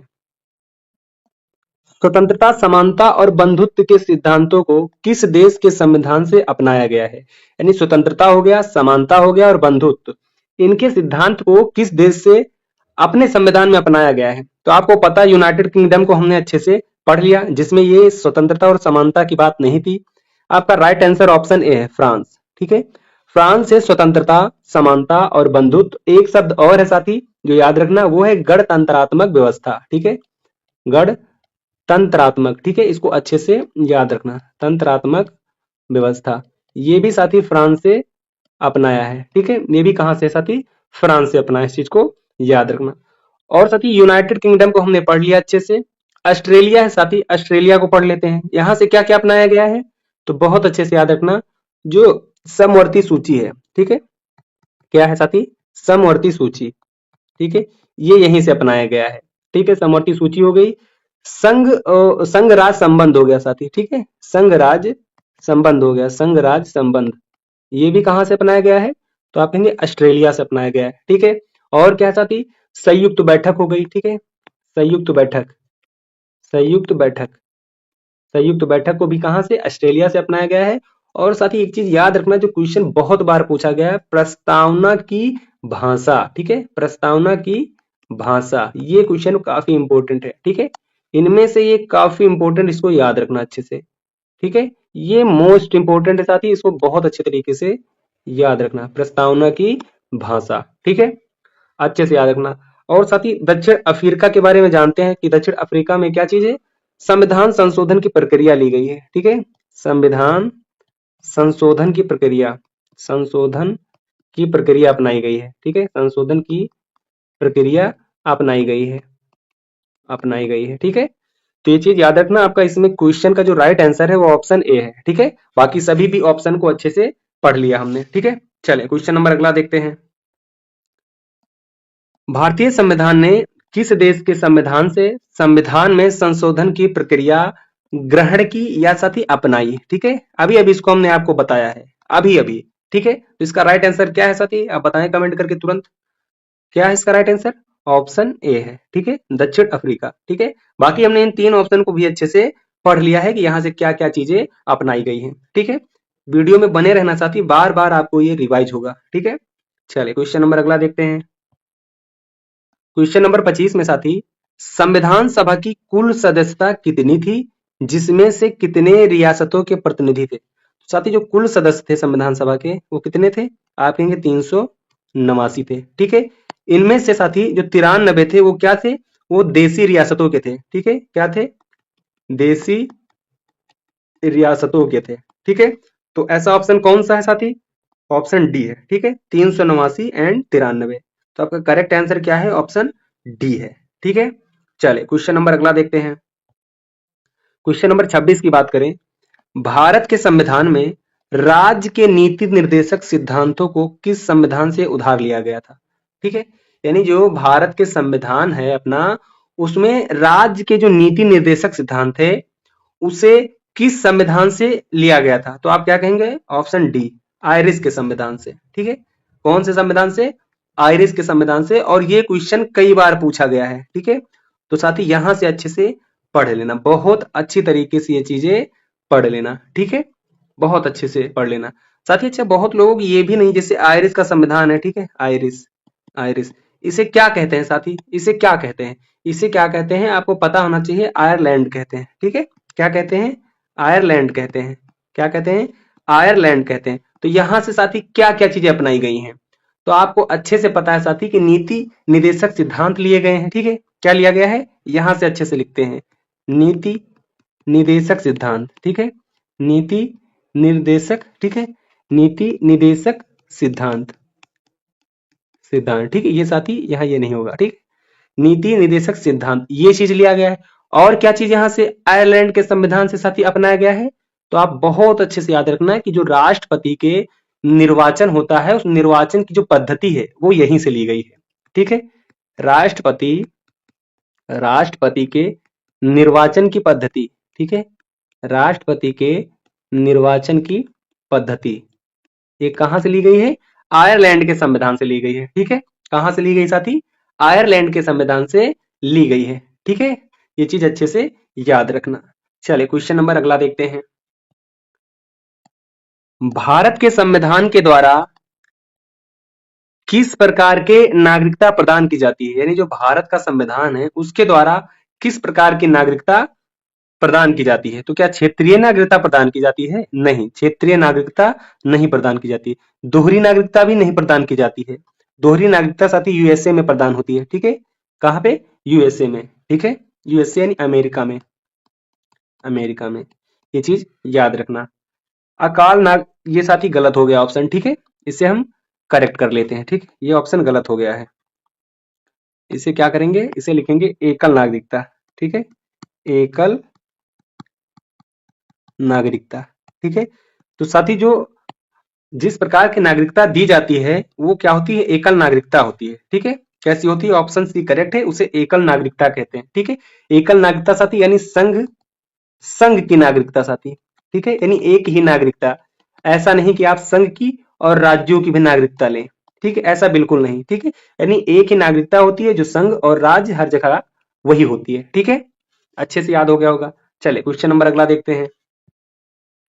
क्वेश्चन नंबर 28 की बात करें, भारत के संविधान को बनाने वाली संविधान सभा में कितनी महिला सदस्य थी, ये काफी इंपॉर्टेंट है साथी, ठीक है, ये काफी इंपॉर्टेंट, ये कई बार पूछा गया है, ठीक है। तो कितनी महिला सदस्य थी, तो आपको पता होना चाहिए, आपका करेक्ट ऑप्शन जो है वो ऑप्शन सी है, 15 महिला थी, ठीक है। कितनी महिला थी, 15 महिला थी। और साथ ही ये क्वेश्चन जो है बहुत बार पूछा गया है, ठीक है, बहुत बार पूछा गया, इस चीज को याद रखना, ठीक है। चलिए क्वेश्चन नंबर अगला देखते हैं। संविधान सभा की प्रारूप समिति में कितने सदस्य होते थे, ठीक, ये साथी हमने आपको बताया है, ठीक है। आप इसका आंसर कमेंट में हमें बताना, इसके बारे में मैंने आपको बहुत अच्छे से बताया। प्रारूप समिति का गठन कब हुआ वो चीजें बताई, अध्यक्ष कौन थे, सदस्य कितने थे, ठीक है, हर चीज हमने बता दिया था, ठीक है।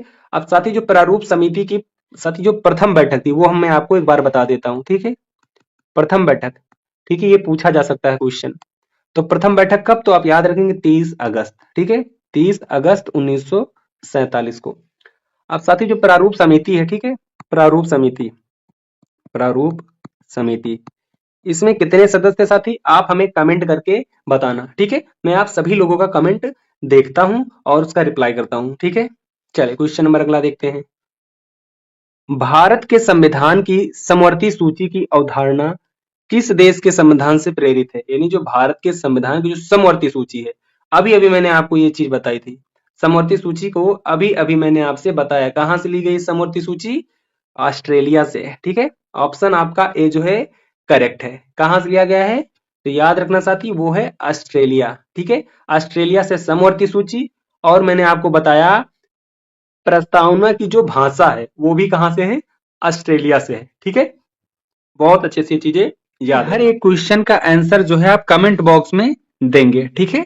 तो पहला क्वेश्चन साथी, भारत के संविधान के निर्माता का मत इनमें से किसमें प्रतिबिंबित होता है, ठीक है। तो इसका आंसर साथी आप कमेंट बॉक्स में देना, ठीक है।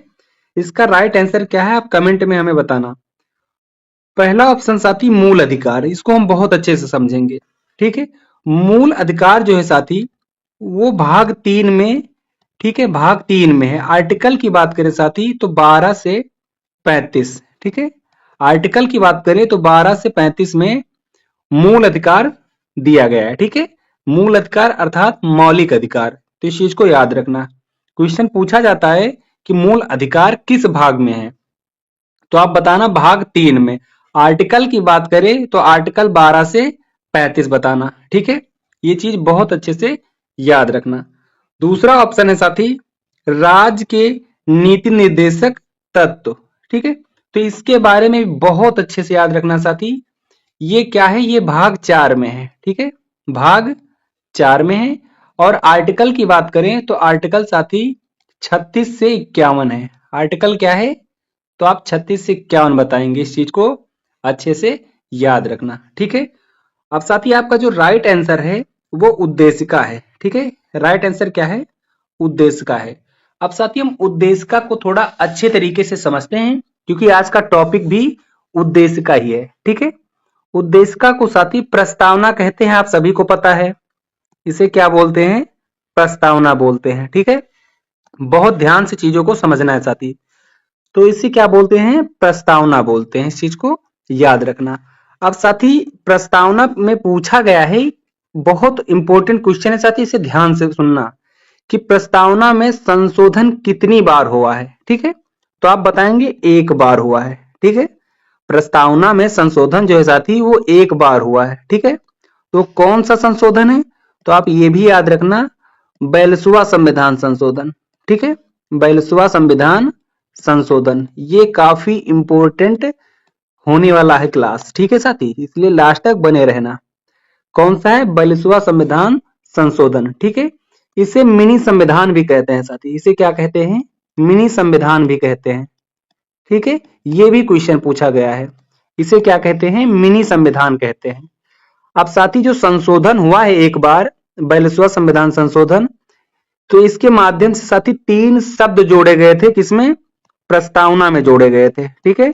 3 शब्द वो कौन कौन से हैं, तो आप बहुत अच्छे से याद रखना साथी, वो 3 शब्द कौन कौन है।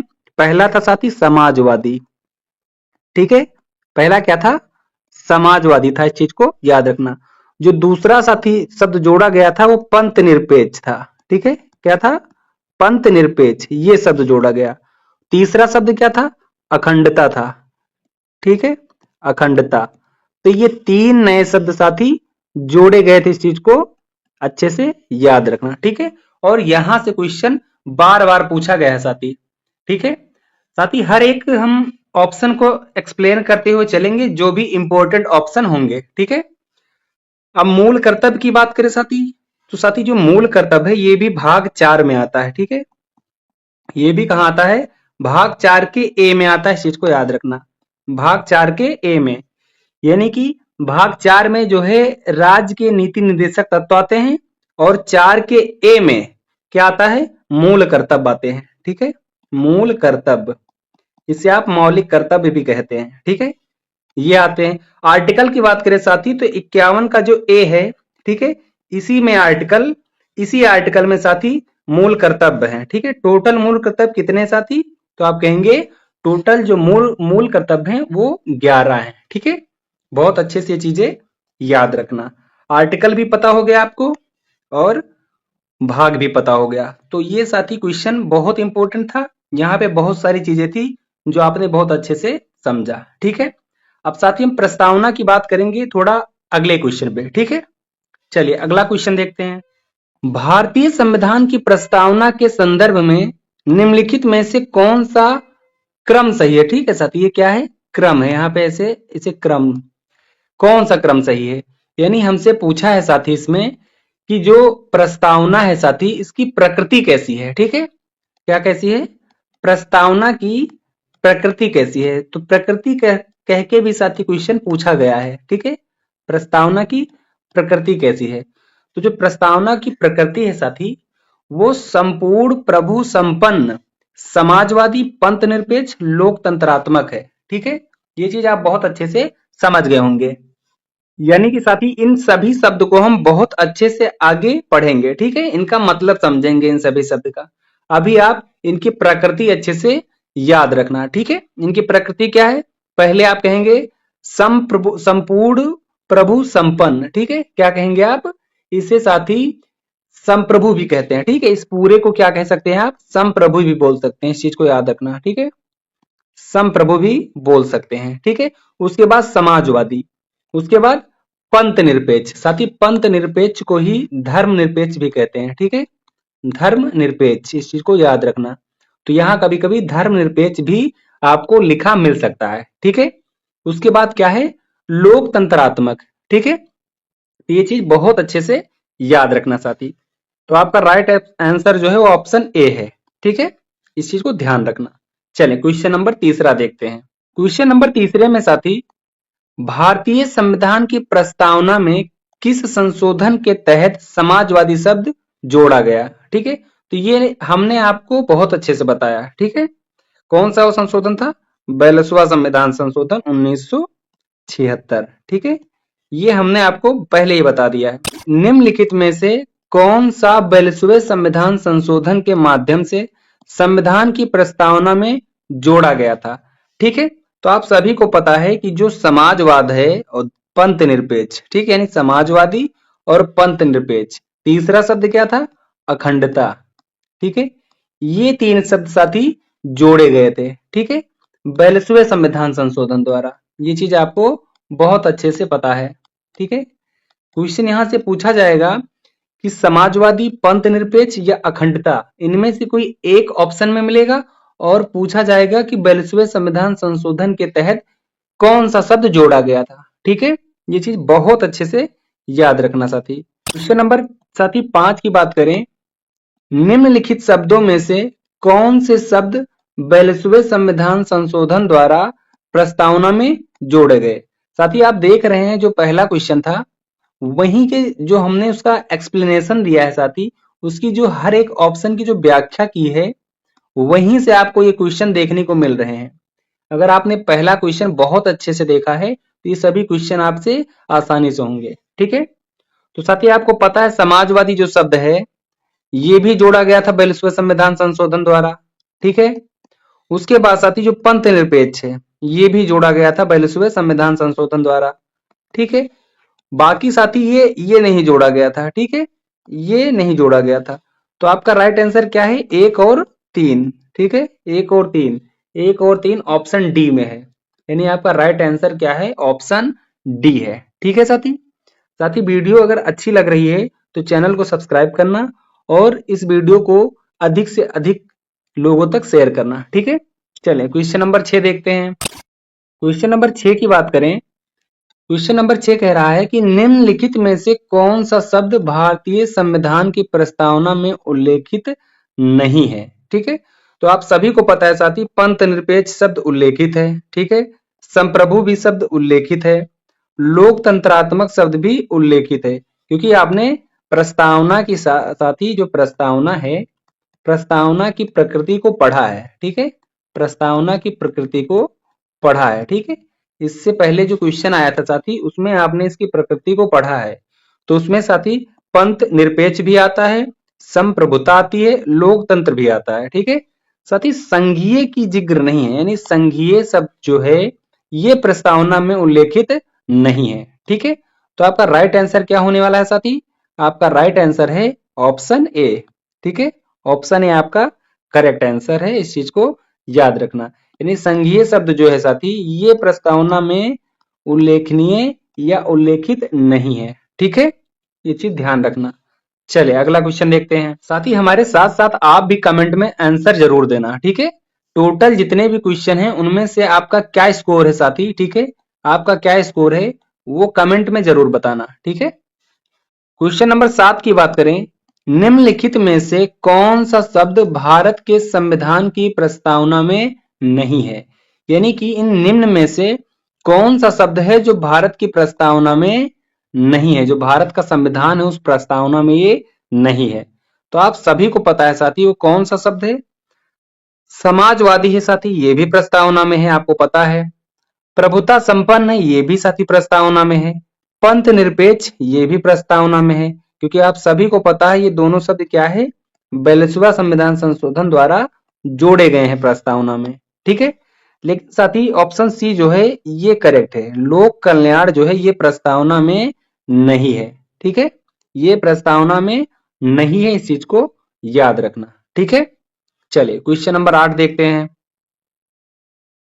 क्वेश्चन नंबर 8 देखते हैं साथी, भारतीय संविधान की प्रस्तावना में निम्नलिखित में से किस स्वतंत्रता का वर्णन नहीं है, यानी जो प्रस्तावना है उसमें किस स्वतंत्रता का वर्णन नहीं है, ठीक है। ये साथी क्या है, ये आर्थिक स्वतंत्रता है, ठीक है, यहाँ पे इसको सही कर देता हूं, ये क्या है, आर्थिक स्वतंत्रता है, ठीक है। तो आपका जो राइट आंसर है साथी वो हमें कमेंट बॉक्स में बताना, ठीक है। तो पहला ऑप्शन क्या कह रहा है, आर्थिक स्वतंत्रता, ठीक है, क्या कह रहा है, आर्थिक स्वतंत्रता। तो इसका आंसर आप तुरंत हमें कमेंट बॉक्स में बताएं। दूसरा ऑप्शन है विचार की स्वतंत्रता, विश्वास की स्वतंत्रता, अपने विचार प्रकट करने की स्वतंत्रता। तो साथी आप सभी को पता है कि ये जो तीन शब्द हैं, जो ये तीन ऑप्शन है साथी, ये क्या है, ये जो संविधान की प्रस्तावना है उसमें उल्लेखित है, ठीक है, जिनका वर्णन उसमें मिलता है। लेकिन जो आर्थिक स्वतंत्रता है साथी, इसका वर्णन नहीं मिलता है, ठीक है। तो आपका राइट आंसर क्या है, ऑप्शन ए है, आर्थिक स्वतंत्रता जो है ये भारतीय संविधान की प्रस्तावना में नहीं मिलती है, ठीक है। तो इस चीज को अच्छे से याद रखना साथी, ठीक है। चले क्वेश्चन नंबर 9 देखते हैं, निम्नलिखित में से कौन भारतीय संविधान की प्रस्तावना में उल्लेखित नहीं है, ठीक है। तो इसमें से कौन उल्लेखित नहीं है हमें वो बताना है साथी, ठीक है। तो आपको पता है साथी न्याय, ठीक, प्रस्तावना में क्या है, न्याय है, इस चीज को बहुत अच्छे से समझेंगे, प्रस्तावना, ठीक है, प्रस्तावना में क्या है साथी, न्याय की बात की गई, किस चीज की, न्याय की। तो साथी न्याय कितने प्रकार के हैं, तो आप सभी को पता है 3 प्रकार के, ठीक है। न्याय कितने प्रकार के हैं, तो न्याय 3 प्रकार के हैं, ये क्वेश्चन सीधा सीधा पूछा जाता है। वो 3 प्रकार कौन कौन से हैं, तो आपका पता होना चाहिए। पहला क्या है, आर्थिक, ठीक है, यानी पहला आर्थिक न्याय है। दूसरे की बात करें साथी तो दूसरा आप क्या बताएंगे, दूसरा बताएंगे साथी सामाजिक न्याय, ठीक है, सामाजिक न्याय, सामाजिक न्याय। और जो तीसरा है साथी वो क्या है, वो राजनीतिक न्याय, ठीक है। ये 3 प्रकार की न्याय की बात की गई है प्रस्तावना में, ठीक है। ये प्रस्तावना का हो गया साथी न्याय। अब प्रस्तावना में स्वतंत्रता की भी बात की गई है, ठीक है, किस चीज की बात की गई है, स्वतंत्रता की, स्वतंत्रता। साथ ही मोस्ट इंपोर्टेंट क्लास है इसलिए बहुत ध्यान से देखना इसको, ठीक है। तो स्वतंत्रता कितने प्रकार के साथी, तो आप कहेंगे 5 प्रकार की, ठीक है। वो कौन कौन से हैं उनको भी जानते हैं, यानी विचार की स्वतंत्रता है साथी, ठीक है, किस चीज की, विचार की स्वतंत्रता है।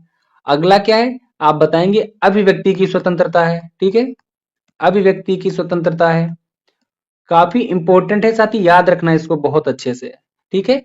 विश्वास की स्वतंत्रता है साथी, ठीक है, विश्वास की स्वतंत्रता है।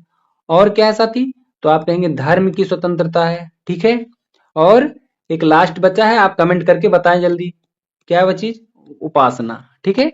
यानी इस 5 प्रकार की स्वतंत्रता की बात प्रस्तावना में की गई है, ठीक है साथी। अब एक शब्द बच रहा है साथी, वो है समता, ठीक है, समता, आप इसे समानता भी कहते हैं, ठीक है, इसे क्या कहते हैं आप, समानता भी कहते हैं, इस चीज को याद रखना बहुत अच्छे से। आप क्या बोलते हैं इसको, समानता भी बोलते हैं, ठीक है। ये कितने प्रकार का होता है साथी, तो आपको पता है ये 2 प्रकार का होता है, ठीक है, कितने प्रकार का, 2 प्रकार का होता है। वो 2 प्रकार कौन कौन से हैं, तो आप कहेंगे प्रतिष्ठा हो गया एक, क्या हो गया, प्रतिष्ठा हो गया। दूसरा क्या साथी, अवसर, ठीक है, यानी अवसर, यानी अवसर की समानता। तो ये काफी इंपॉर्टेंट टॉपिक था साथी। प्रस्तावना से संबंधित सभी चीजों को हमने इस क्लास में कवर किया है साथी, ठीक है। तो साथ साथ में बहुत सारी चीजें आपने पढ़ा। तो धार्मिक न्याय साथी क्या इसमें मिला आपको? न्याय कितने प्रकार का था? 3 प्रकार का। आर्थिक न्याय, सामाजिक न्याय, राजनीतिक न्याय। तो आर्थिक न्याय हो गया साथी, सामाजिक न्याय हो गया, राजनीतिक न्याय हो गया, ठीक है। सामाजिक न्याय, आर्थिक न्याय, धार्मिक न्याय की बात नहीं की गई है, इसीलिए आपका करेक्ट आंसर क्या है? ऑप्शन डी है, क्योंकि हमसे यही पूछा है कि प्रस्तावना में उल्लेखित नहीं है, तो उल्लेखित तो साथी सिर्फ धार्मिक न्याय नहीं है, ठीक है। तो आपका राइट आंसर क्या है? ऑप्शन डी है। तो प्रस्तावना के बारे में साथी यहाँ पे आपने बहुत अच्छे से चीजों को जाना, ठीक है। चलिए क्वेश्चन नंबर अगला देखते हैं।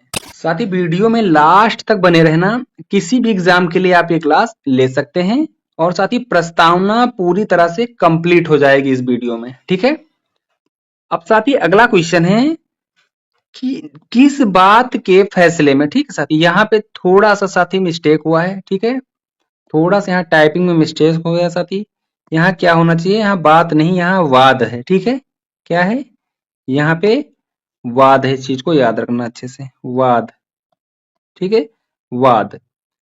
तो किस वाद के फैसले में साथी, ठीक है, किस वाद के फैसले में सर्वोच्च न्यायालय ने सर्वप्रथम घोषित किया कि उद्देश्य का, जो उद्देश्य का है साथी, ठीक है, उद्देश्य का यहाँ पे लिख लेते हैं, उद्देश्य का, यह प्रस्तावना, ठीक है। इसे हम यहाँ पे थोड़ा गलत हो गया, इसलिए यहाँ प्रस्तावना लिख लेते हैं, प्रस्तावना, ठीक है।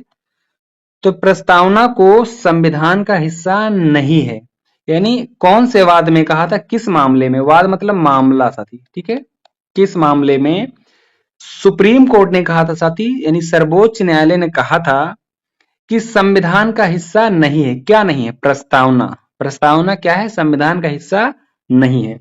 तो आपको बहुत अच्छे से पता होना चाहिए साथी कि जो बेरूबारी का मामला है, ठीक है, बेरूबारी का जो मामला है, ठीक है, इसको पूरा लिख लेते हैं, ठीक है। बेरूबारी का मामला जो, इसे पूरा लिख लेते हैं, बेरूबारी, ठीक है, बेरूबारी मामला जो है इसे हम पूरा लिखते हैं और बहुत अच्छे से समझते हैं, ठीक है। बेरूबारी यूनियन, यूनियन मामला, मामला ये कब का है साथी? तो आप कहेंगे 1960 का है, ठीक है। कब का है? 1960 का है। तो इसमें क्या हुआ था साथी? इसमें ये फैसला आया था साथी कि जो प्रस्तावना है, ठीक है, प्रस्तावना, प्रस्तावना ये साथी संविधान का हिस्सा नहीं है, ठीक है। क्या चीज कहा है? ये संविधान का हिस्सा नहीं है, इसी वाद में बताया गया था, ठीक है। यानी इसी वाद में ये चीज निर्णय निकला है कि बेरूबारी के मामले में साथी सुप्रीम कोर्ट ने बताया कि प्रस्तावना जो है वो संविधान का हिस्सा नहीं है, ठीक है। फिर साथी जो केशवानंद भारती का केस है, ठीक है, ये केशवानंद जो भारती का केस है, यानी ये जो मामला है साथी, ये कब का है? तो आप कहेंगे ये 1973 का मामला है, ठीक है। फिर साथी इसमें सुप्रीम कोर्ट ने साथी, इसी में सुप्रीम कोर्ट ने साथी बताया कि प्रस्तावना संविधान का हिस्सा है, ठीक है। यहाँ पे क्या बोल दिया? यहाँ पे बोल दिया कि प्रस्तावना जो है वो संविधान का हिस्सा है। तो ये चीज याद रखना कि जब भी क्वेश्चन पूछेगा कि संविधान का हिस्सा जो प्रस्तावना है वो संविधान का हिस्सा नहीं है, किस वाद में सुप्रीम कोर्ट ने कहा था? तो आप बताना बेरूबारी मामले में, ठीक है, जो बेरूबारी का वाद था इसमें कहा था। फिर क्वेश्चन बनेगा कि प्रस्तावना संविधान का हिस्सा है, ये किस केस में कहा था? तो आप बताना केशवानंद भारती केस में, ठीक है। क्वेश्चन नंबर 11 की बात करें, निम्नलिखित किस वाद के फैसले में सर्वोच्च न्यायालय ने प्रस्तावना को भारतीय संविधान की मौलिक संरचना का हिस्सा स्वीकार किया? ठीक है, अभी अभी मैंने आपको बताया था, वो कौन सा आंसर है? ऑप्शन बी, ठीक है, केशवानंद भारती विवाद। ये कब का है साथी? 1973 का, ठीक है, ये अभी अभी मैंने आपको बताया, ठीक है। चलिए क्वेश्चन नंबर 12 देखते हैं। क्वेश्चन नंबर 12 की बात करें, भारतीय संविधान की प्रस्तावना में व्यक्त किए गए सामाजिक न्याय, आर्थिक न्याय, राजनीतिक न्याय का आदर्श कहां से लिया गया? यानी मैंने आपको जो बताया था अभी साथी, प्रस्तावना, प्रस्तावना में न्याय की बात की थी मैंने। न्याय, न्याय कितने प्रकार का होता है? तो मैंने आपको बताया था 3 प्रकार का, ठीक है। वो 3 प्रकार भी साथी हमने आपको बताए थे।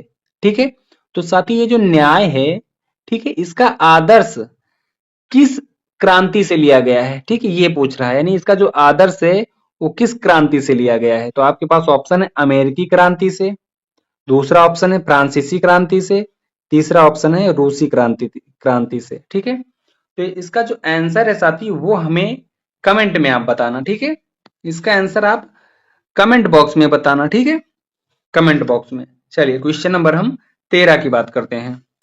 क्वेश्चन नंबर 13 की बात करते हैं। भारतीय संविधान की प्रस्तावना में स्वतंत्रता, समानता और बंधुता के आदर्श को कहां से लिया गया है? ठीक है, तो इसके बारे में भी आप बता सकते हैं हमको कमेंट बॉक्स में। ठीक है, कमेंट बॉक्स में इसके बारे में आप बताना। ठीक है, हालांकि मैं आपको इसको बता देता हूं, राइट आंसर क्या है? ऑप्शन ए है। ठीक है, फ्रांसीसी क्रांति से। ठीक है, कहां से?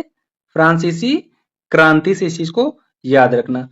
तो साथी आपका ऑप्शन ए करेक्ट है, और जो 12 नंबर क्वेश्चन है साथी, इसका आंसर आप कमेंट में बताना। ठीक है, बहुत अच्छे से। चले क्वेश्चन नंबर अगला देखते हैं। क्वेश्चन नंबर 14 की बात करें। निम्नलिखित में से कौन सा शब्द 26 नवंबर 1946 में गृहीत भारत के मूल संविधान के प्रस्तावना का हिस्सा नहीं था? तो इनमें से कौन सा नहीं था साथी? तो आप सभी को अच्छे से पता है कि जो अखंडता है ये 42वें संविधान संशोधन द्वारा जोड़ा गया था। ठीक है, ये 42वें संविधान संशोधन द्वारा जोड़ा गया था, इसलिए यही मूल संविधान का हिस्सा नहीं था। ठीक है, जो मूल संविधान की प्रस्तावना है उसका ये हिस्सा नहीं था। क्यों? क्योंकि ये 42वें संविधान संशोधन द्वारा जोड़ा गया था। ठीक है, बाकी गणराज, न्याय, बंधुता ये सारी चीजें थी। ठीक है, ये चीज याद रखना। चलिए क्वेश्चन नंबर अगला देखते हैं। क्वेश्चन नंबर 15 की बात करें साथी। प्रस्तावना में कौन सा शब्द यह दर्शाता है कि भारत ना तो किसी अन्य राष्ट्र के अधीन है और ना ही उपनिवेश है, बल्कि एक स्वतंत्र राष्ट्र है? ठीक है, अब यहां से आपका मोस्ट इंपोर्टेंट शब्द शुरू होते हैं। ठीक है, हम एक एक शब्द को पढ़ेंगे और समझेंगे। तो संप्रभु आपका करेक्ट आंसर है। ठीक है, संप्रभु का मतलब क्या होता है? यानी कि देश स्वतंत्र है, वो अपने निर्णय स्वयं ले सकता है। ठीक है, यानी कि किसी देश के अधीन नहीं है, इस चीज को याद रखना। ठीक है, आपका पहला क्वेश्चन है साथी, इसका आंसर जो है हमें कमेंट में जरूर देना। ठीक है, संघ और उसके अधिकार क्षेत्र के संबंध में निम्नलिखित कथनों पर विचार करें। ठीक है, पहला ऑप्शन जो है साथी, यानी भारत राज्यों का एक संघ है, बिल्कुल ये सही है। ठीक है, ये क्या है? सही है। जो एक संपूर्ण प्रभुत्व संपन्न समाजवादी पंथ निरपेक्ष और संसदीय व्यवस्था की सरकार वाला लोकतांत्रिक गणराज्य है, बिल्कुल ये सही है। ठीक है, यानी आपका पहला ऑप्शन जो है वो सही है। दूसरा ऑप्शन, भारत 28 राज्य और 8, ठीक है, 28 राज्य और 8 संघ शासित प्रदेशों से बना है, ये भी आपका जो ऑप्शन है ये भी सही है। ठीक है, तो आपका राइट आंसर क्या हो जाएगा? ऑप्शन सी हो जाएगा। ठीक है, तो साथ ही यहाँ इस भाग का जो आर्टिकल 4 है, इसमें से आर्टिकल 1 की भी बात करते हैं। ठीक है, आर्टिकल 1 में क्या कहा गया है? बहुत अच्छे से समझना साथी, बहुत अच्छे से। आर्टिकल 1 में कहा गया है साथी, संघ का नाम, ठीक है, संघ का नाम, संघ का नाम हो गया एवं क्षेत्र। ठीक है, ये आर्टिकल 1 में कहा गया है। ठीक है, एक यहाँ पे और स्टेटमेंट है साथी जो काफी ज्यादा आप इसे जानते हैं, यानी कि इसे कहते हैं इंडिया अर्थात भारत। ठीक है, इसे क्या कहते हैं? इंडिया अर्थात भारत। ठीक है, आप अक्सर करके यही बुकों में देखते हैं लिखा होता है इंडिया अर्थात भारत। ठीक है, इंडिया अर्थात भारत, ये चीज अच्छे से याद रखना। ठीक है साथी, अब इसे क्या कहेंगे? इंडिया अर्थात भारत का मतलब क्या हो गया कि राज्यों का, ठीक है, राज्यों का संघ होगा। ठीक, राज्यों का संघ होगा। यानी आर्टिकल साथी जो पहला आर्टिकल है, ठीक है, यानी भाग 1 में साथी टोटल कितने आर्टिकल है? 4 आर्टिकल है। ठीक है, उसमें से आर्टिकल 1 में क्या कहा गया है? संघ का नाम एवं क्षेत्र से संबंधित है। ठीक है, आर्टिकल 1, तो इसी में साथी कहा गया है इंडिया अर्थात भारत राज्यों का संघ होगा। ठीक है, राज्यों का क्या है? संघ होगा। तो ये पॉइंट अच्छे से याद रखना साथी। ठीक है, अब चलिए साथी हम दूसरा क्वेश्चन देखते हैं। दूसरा क्वेश्चन आपका 1 नवंबर 1956 के राज्य पुनर्गठन अधिनियम द्वारा कितने राज्य और संघीय क्षेत्र की स्थापना की गई थी? ठीक है, तो कितने राज्य और संघीय क्षेत्र की स्थापना की गई थी?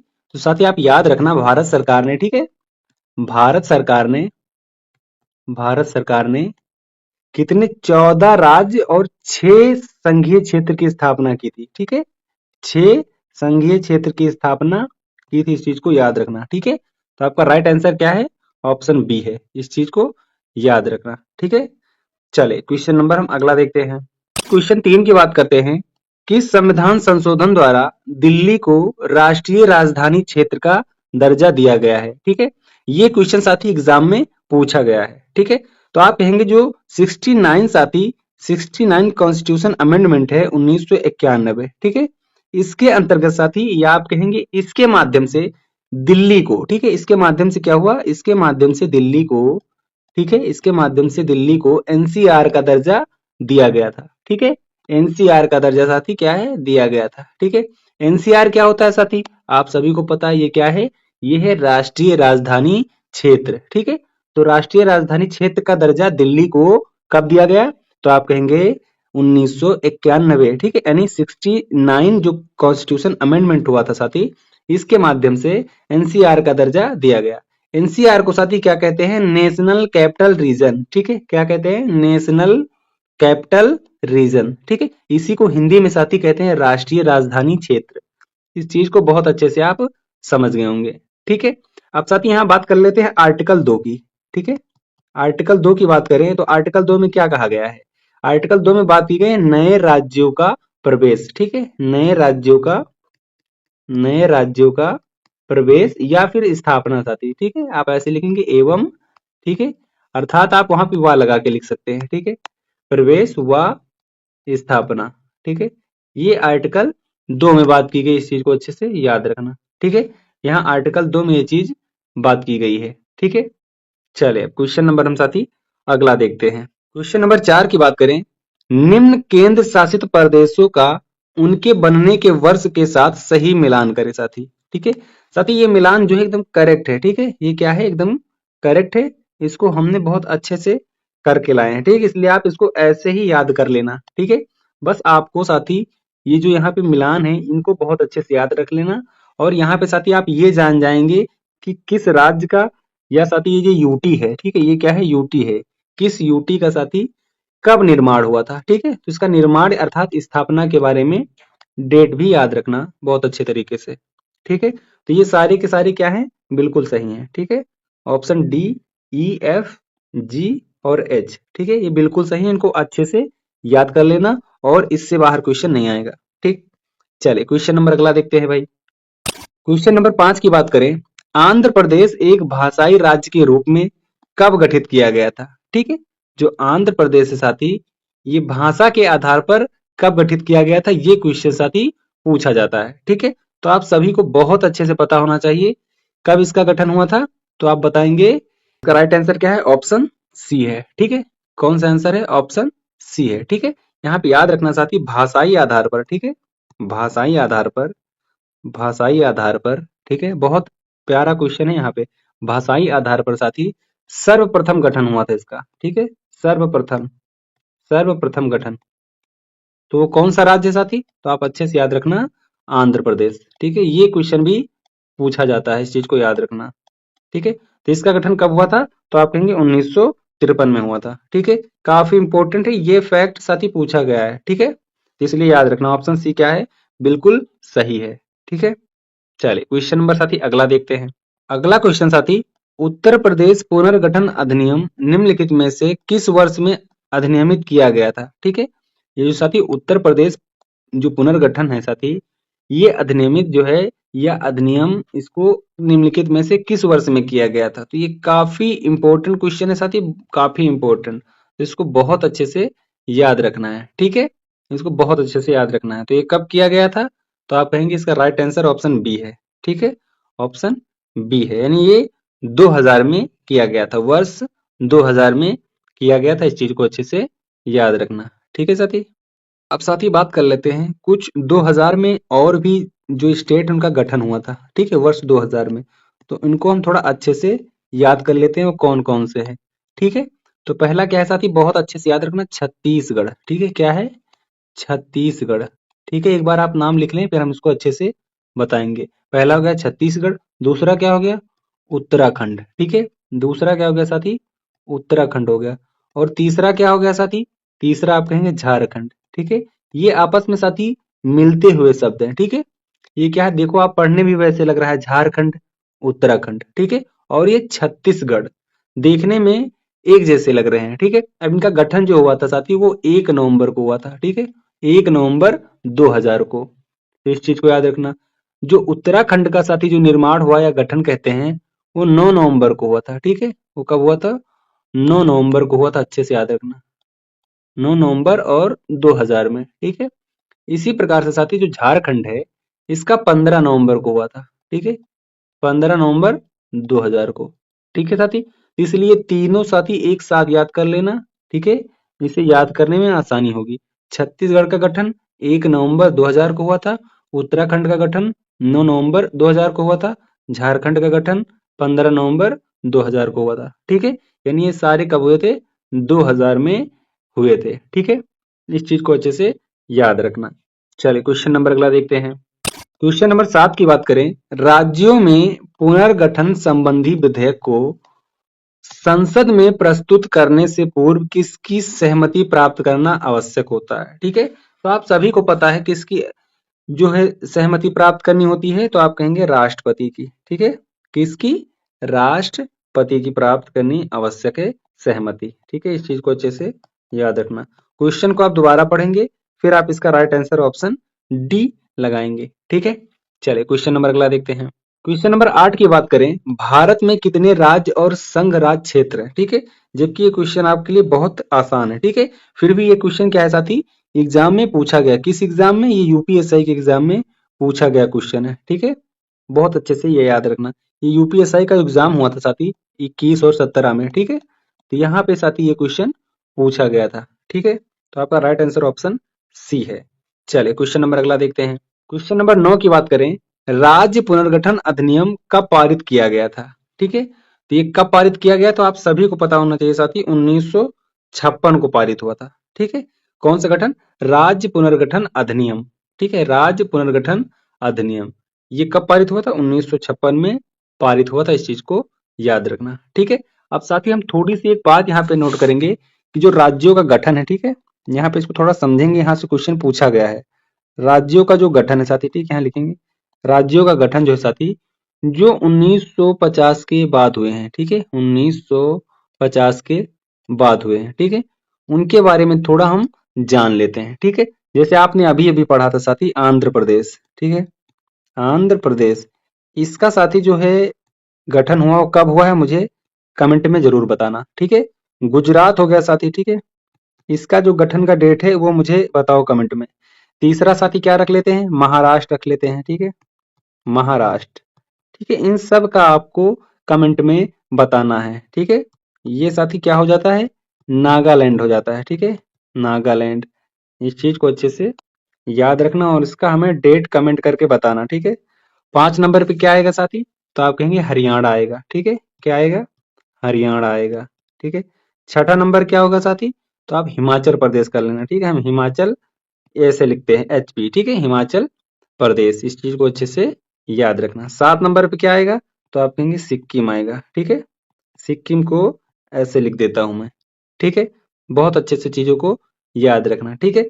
अब साथी 8 नंबर पे क्या आएगा? मिजोरम आएगा, ठीक है। मिजोरम, अच्छे से इसको लिखेंगे मिजोरम, ठीक है। 9 नंबर पे क्या आएगा? तो आप रखेंगे अरुणाचल प्रदेश, ठीक है।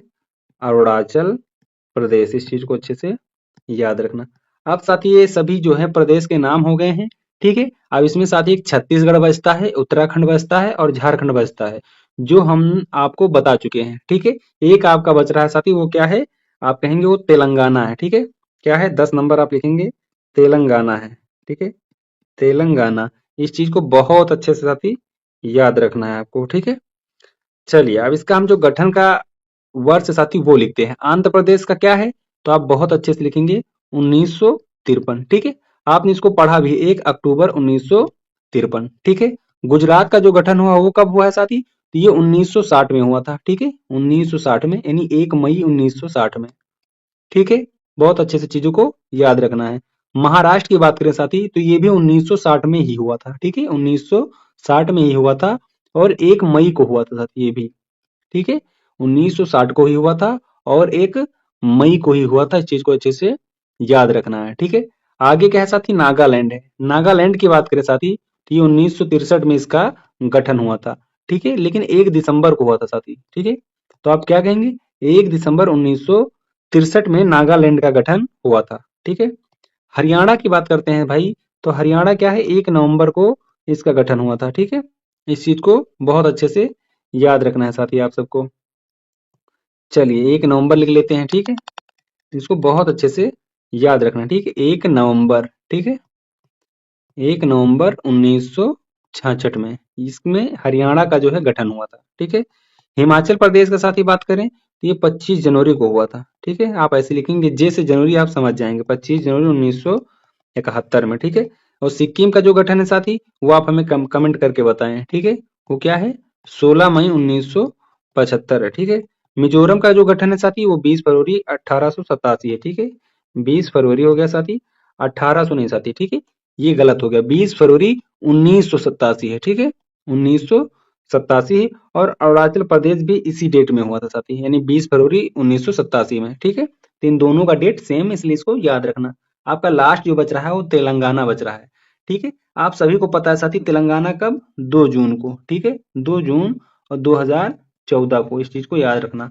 ये साथी सबसे नवीनतम राज्य है, ये भी याद रखना, ठीक है, मतलब नया राज्य है, ठीक है, सबसे नया राज्य है, इस चीज को याद रखना। तो काफी चीजें यहाँ पे साथी आपको याद हो जानी चाहिए, और ये सारी चीजें अच्छे से पढ़ लो, अब क्वेश्चन इससे बाहर नहीं पूछा जाएगा, ठीक है। चलिए क्वेश्चन नंबर अगला देखते हैं। नंबर 10 की बात करें, राज्य पुनर्गठन अधिनियम 1956 के पश्चात राज्य और संघ शासित क्षेत्रों की संख्या कितनी थी, ठीक है। तो आप सभी को पता था साथी 14 और 6, ठीक है, 14 और 6, यानी 14 साथी क्या है, स्टेट, 14 क्या था, स्टेट था, और 6 क्या है, यूटी, ठीक है। इस चीज को याद रखना। आपका ऑप्शन बी क्या है, करेक्ट है। चलिए क्वेश्चन नंबर अगला देखते हैं। क्वेश्चन नंबर 11 की बात करें, झारखंड राज्य का गठन क्रमशः हुआ, ठीक है, यानी जो झारखंड राज्य है उसका गठन कब हुआ था। तो साथी हमने आपको क्या बताया था, छत्तीसगढ़ बताया था, ठीक है, छत्तीसगढ़। उसके बाद क्या बताया था, उत्तराखंड बताया था, ठीक है, उत्तराखंड बताया था। उसके बाद हमने बताया था आपको झारखंड, ठीक है, क्या बताया, तो उसके बाद हमने बताया झारखंड। ये सब के सब इनका जो गठन हुआ कब हुआ है, तो 2000 वर्ष में हुआ था, ठीक है। कब हुआ था, 2000 वर्ष में हुआ था, इस चीज को याद रखना, ठीक है। तो आपका करेक्ट आंसर क्या पूछा गया है, झारखंड का। तो झारखंड का क्या बताएंगे आप, बहुत अच्छे से आप याद रखना, 15 नवंबर 2000, ठीक है। क्या कहेंगे आप, 15 नवंबर 2000 में झारखंड राज्य का गठन हुआ था, ठीक है। काफी इंपॉर्टेंट क्वेश्चन है, ये भी यूपीएसआई के एग्जाम में पूछा गया क्वेश्चन है, ठीक है। चलिए क्वेश्चन नंबर अगला देखते हैं। क्वेश्चन नंबर 12 की बात करते हैं साथी, सिक्किम भारत का क्रमशः राज्य बना, ठीक है, यानी जो सिक्किम है साथी वो भारत का कौन से नंबर का राज्य बना था, ठीक है। तो ये बहुत ही अच्छे से याद रखना साथी, वो राज्य कौन था, तो आप कहेंगे 22वां, ठीक है। इसकी रैंक क्या थी, तो 22वां थी, ठीक है। थोड़ा इसको समझ लेते हैं अच्छे से, ठीक है, इसको थोड़ा अच्छे से समझ लेते हैं, क्योंकि यहाँ से भी क्वेश्चन पूछा गया था, ठीक है। तो हम सिक्किम की बात कर रहे थे, तो सिक्किम के बारे में थोड़ा पढ़ेंगे कि जो 35वां संविधान संशोधन है साथी, ठीक है, 35वां संविधान संशोधन 1974 को, ठीक है, 1974, इसके माध्यम से क्या किया गया था, इसके माध्यम से जो सिक्किम है साथी इसे सह राज्य बनाया गया, ठीक है। क्या बनाया गया था, सह राज्य बनाया गया था, किसके माध्यम से, 35वां संविधान संशोधन 1974 के माध्यम से, ठीक है। इसे क्या बनाया गया, सह राज्य बनाया गया था, ठीक है। उसके बाद साथी क्या हुआ, उसके बाद 36वां संविधान संशोधन हुआ, ठीक है, 36वां संविधान संशोधन हुआ साथी। उस संशोधन में क्या हुआ साथी, 1975 में, ठीक है, 1975 में इस संशोधन के बाद क्या हुआ, इस संशोधन के बाद साथी 1975 में इसे पूर्ण राज्य का दर्जा दिया गया, ठीक है।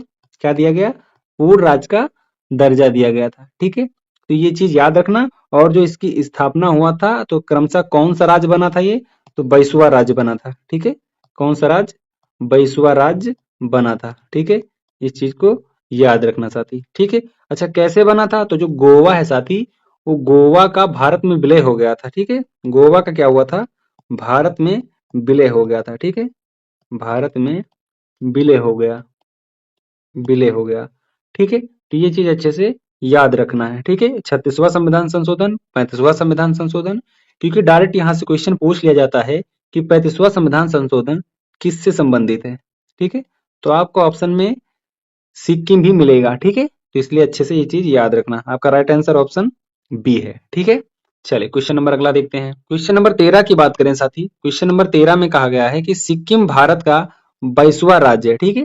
जैसा कि अभी हमने पीछे पढ़ा है, तो 22वां राज्य है, तो निम्नलिखित में से किस संविधान संशोधन द्वारा बना था, ठीक है। देखो ये क्वेश्चन पूछ लिया गया, जो कि मोस्ट इंपोर्टेंट ये क्वेश्चन था साथी, अभी अभी मैंने आपको बताया है, ठीक है। तो सिक्किम भारत का 22वां राज्य निम्नलिखित में से किस संविधान संशोधन द्वारा बना था, ठीक है। तो इसका राइट आंसर क्या है साथी, वो हमें आप कमेंट बॉक्स में बताएंगे। यहाँ पे एक बात जरूर याद रखना, ठीक है, कि साथी जो 35वां संविधान संशोधन हुआ था, ठीक है, इसके माध्यम से सिक्किम केवल सह राज्य बना था, ठीक है। क्या बना था, सह राज्य बना था। लेकिन पूर्ण राज्य कब बना, आपसे ये क्वेश्चन पूछा गया है, पूर्ण राज्य कब बना था, किस संशोधन द्वारा, तो आप कहेंगे 36वां संविधान संशोधन के द्वारा, ठीक है। क्या कहेंगे आप, 36वां जो कॉन्स्टिट्यूशन अमेंडमेंट था साथी, उसके द्वारा पूर्ण राज्य का दर्जा दिया गया था, किसको, तो आप कहेंगे सिक्किम को, ठीक है।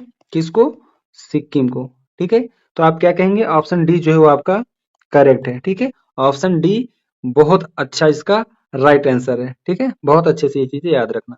चलिए क्वेश्चन नंबर अगला देखते हैं। क्वेश्चन नंबर 14 की बात करते हैं। 2 जून 2014 को औपचारिक रूप से नए राज्य के रूप में निर्माण निम्नलिखित में से किसका हुआ, ठीक है। अभी अभी मैंने आपको ये सब बताया है, ठीक है। इसलिए इसका राइट आंसर क्या है, कमेंट में हमें जरूर बताएं, ठीक है। साथ ही आज की ये वीडियो पूरी कंप्लीट हो गई है, ठीक है। ये मैराथन कंप्लीट हुआ, ये सभी टॉपिक हमने बहुत अच्छे से पढ़ा और समझा, ठीक है। अब अगली वीडियो आएगी साथी, ठीक है, तो उसमें भी हमने 3 से 4 चैप्टर को कवर करने की कोशिश की है, ठीक है। तो साथी इस प्लेलिस्ट को सेव करके रख लेना, और चैनल पे नए हैं तो सब्सक्राइब कर लेना, ठीक है। और वीडियो कैसी लगी कमेंट करके जरूर बताना। चलिए मिलते हैं अगली क्लास में। जय हिंद, जय भारत।